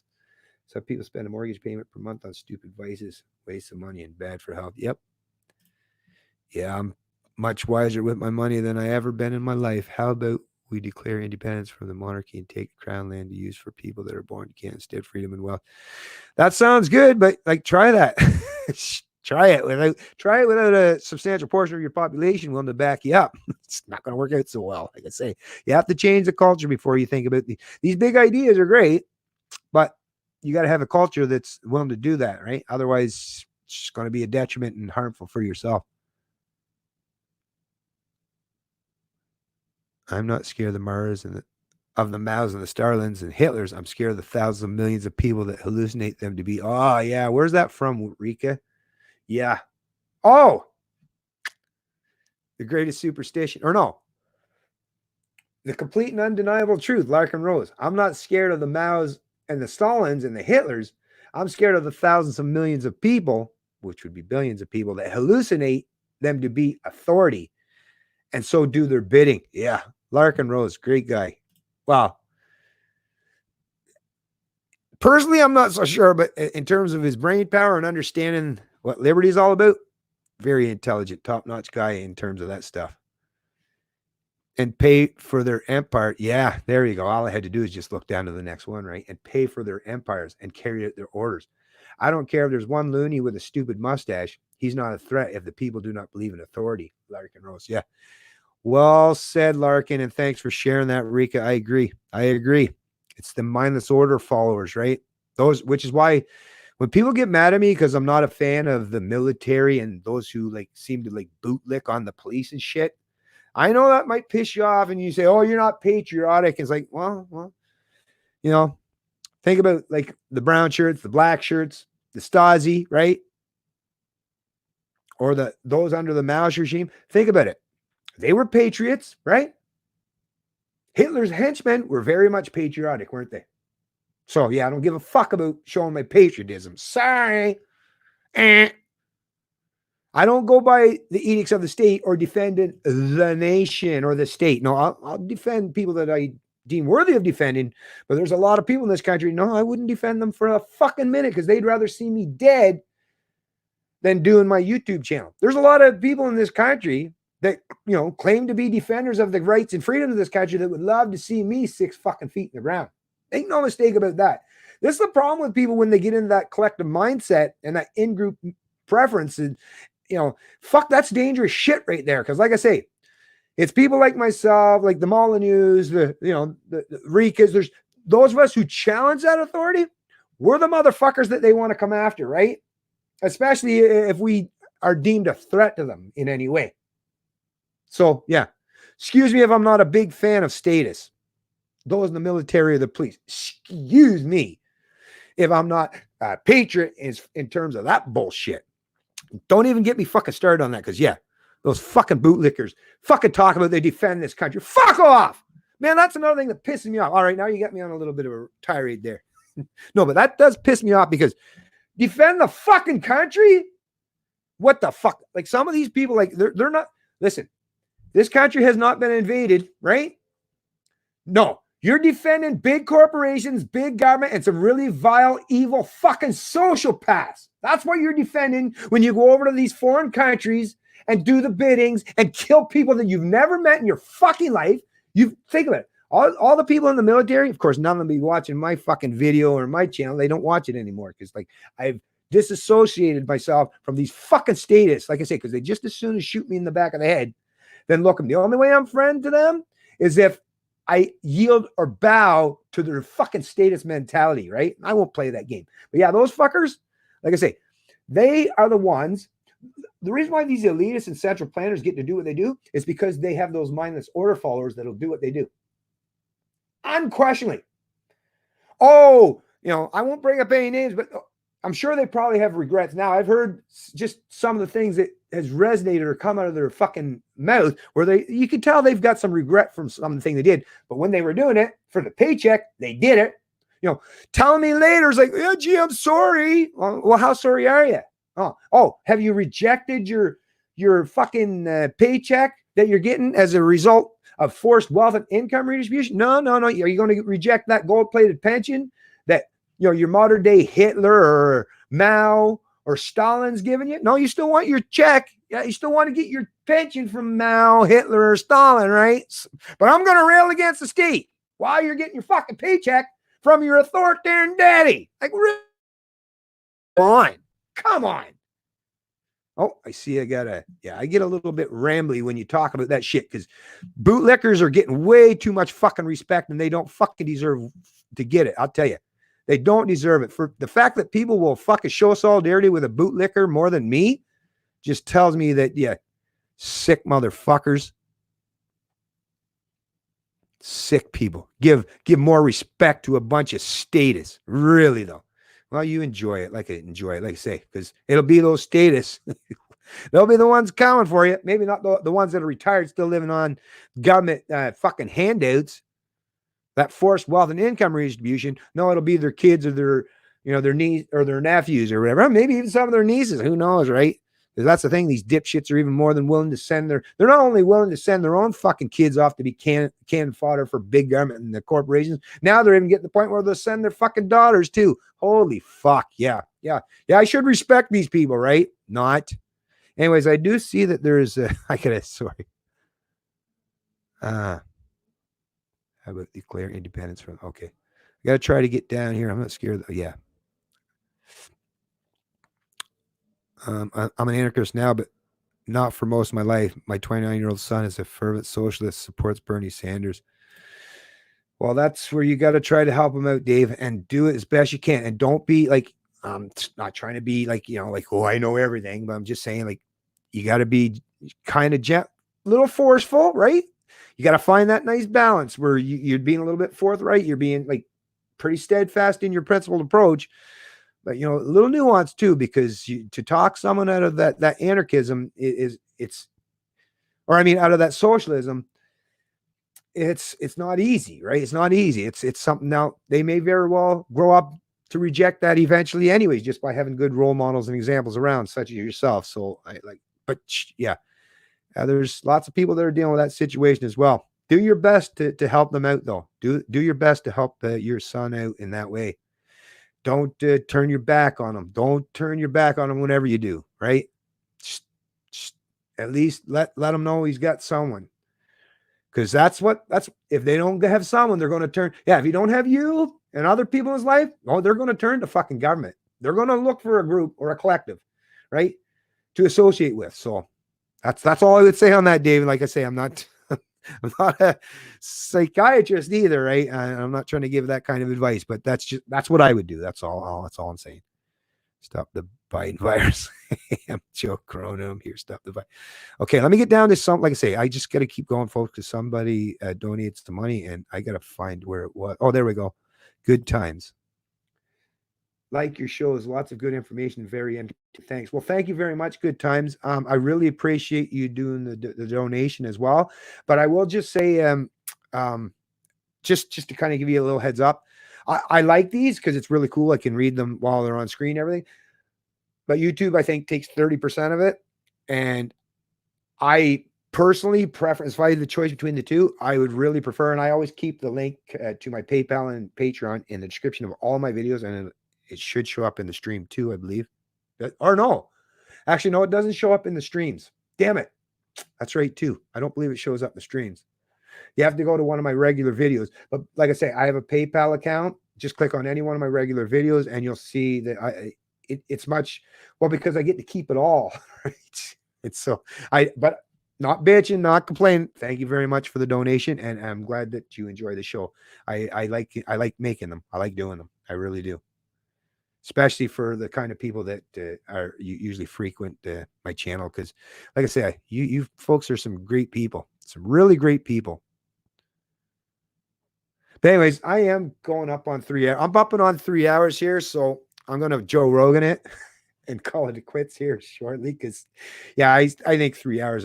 You guys are all troopers, guys, girls. Like, amazing that you actually stick around this long, right? Because I know I can be quite the rambling man. I get it. I've been told it a few times. You wouldn't be the first. Hey, hi. See, I should have went down here. Hey, hi, Poland. Polski honor, right on. Nice to see someone from Poland. What else? Fuck, finally someone I respect. Oh, right on. That's me. I hope RJ Gats. Finally someone I respect. Well, that's good. Actually, that's really good to know because yeah, I like to be respected. I try to I try to hold myself to a fairly decent standard. I falter and fail just like everyone else, but I pick myself up and dust myself off and just try to do better. All order followers are immoral. Yes, they are. Just by sheer fact, well, because the people that, hand out the orders, hand out immoral orders all the time. And if you follow through on immoral orders, other than those who, well, that's the thing. If you didn't do it, you're not an order follower. So yeah, 100%. All order followers are immoral. Yes, because every frontline guy is on the scam, right? Come the fuck on, man. Wait a minute. Every frontline guy's on the scam. Come on. What? You're assuming the intention of these guys who join 18. Okay. Don't judge everyone. Well, that's the thing. I mean, but don't you think, like, if you're going in the military, right? Like, if I was like every career or anything you go into, don't you want to be informed before you do? Like, to me, it's like, are you going to stick if you see a pot of water on the stove, right? And there's a lid on it, but you don't know if as soon as you open the lid, there's a big blast of fucking hot water is going to blast it. I don't know. I'm not using the greatest example, but don't you think if you're going to go into a position, I mean, these people that their job is to carry weapons and to kill other people that are deemed a threat to the country. Don't you think the people, like, I don't care how young you are. I was 18. My kids were 18. A lot of Canadians were 18. And most of us, I would suggest, or I can speak. Actually, let me just speak for myself. The reason why I would never join the military is because I know what the military does. And because I know how many times there's been military interventions from Canadians, not on Canadian soil, but on foreign countries. So, like I say, it'd be different if the only history we had in Canada was the military only defended the country against foreign invaders. If under that pretense you went and joined the military, then I can understand, maybe, somewhat to agree, why you might have done so, because you want to defend your nation. But, I mean, how long does it take to figure out, especially in the age today? Now, some of the people in the back, 20, 30, 40, 50 years ago, they didn't have the internet. But they had stories that their parents, who were military men or whatever, that told them, and the kind of death, devastation, and destruction. Like I say, I think you're just giving people too much of a get out of jail free card and using that as too much an excuse. Now, chances are you're probably, I would assume, I could be wrong, but maybe you're a military man yourself, right? And I get it. It might hurt you. It might shock your sensibility to hear someone say what I'm saying. But listen, I don't back down from anyone. I don't care if it's, like I said, I don't care if I don't care if you ever watch my video again. I'm never going to back down, cowtail, or shy away from saying what's right and taking the moral stance on it or position just because someone else doesn't like it or that it bothers them. I would say if you're joining the military today, knowing full well that our military is basically used to go and fuck with people in other countries or other jurisdictions around the world, then at least know what the hell you're going into. At least open up your eyes. That's all I would recommend, right? At least open your eyes so that you know what the hell you're doing. And I would say that for any job or occupation, not just those who, are hired killers. That's what a military man is. You're basically a hired killer, right? I have a bad knee, so that would be right in good times. Anyway, so I'm just going to scroll down. Like I say, soldier can start to wake up when they quit. Can start? Well, they should start long before that, right? Would be a good idea. But I get what you're saying here. Police and military occults, pretty much, right?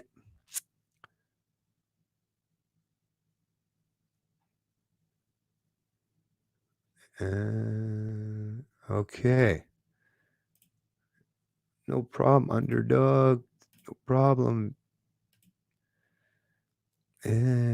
Thanks. Oh, everyone's okay. Good work. Thanks, Victor. I see Victor in the chat. Sorry I didn't see you earlier there, Victor. I'm not sure if you commented prior there, but thanks for joining the chat. I got respect. Thank you. Thank you. I'm saying I'm done. Can you look into just a cult at 18? Bad idea. Join at 16.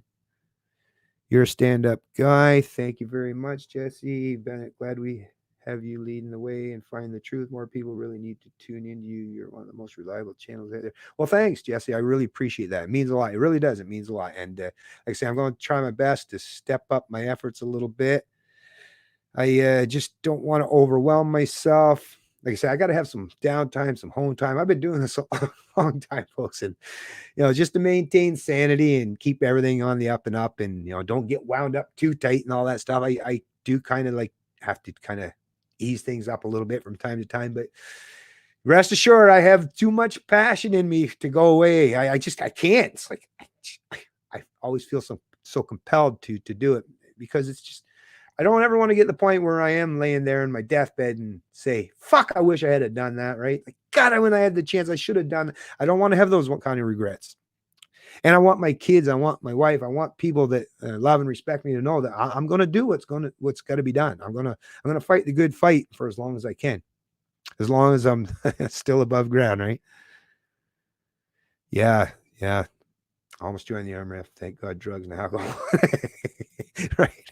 Right on. And like I say, not suggesting for 1 minute that I'm against all military men, women. Not at all. Like there's some good people out there that, and especially if they're coming to their day of reckoning and recognize it such and are rejecting the state.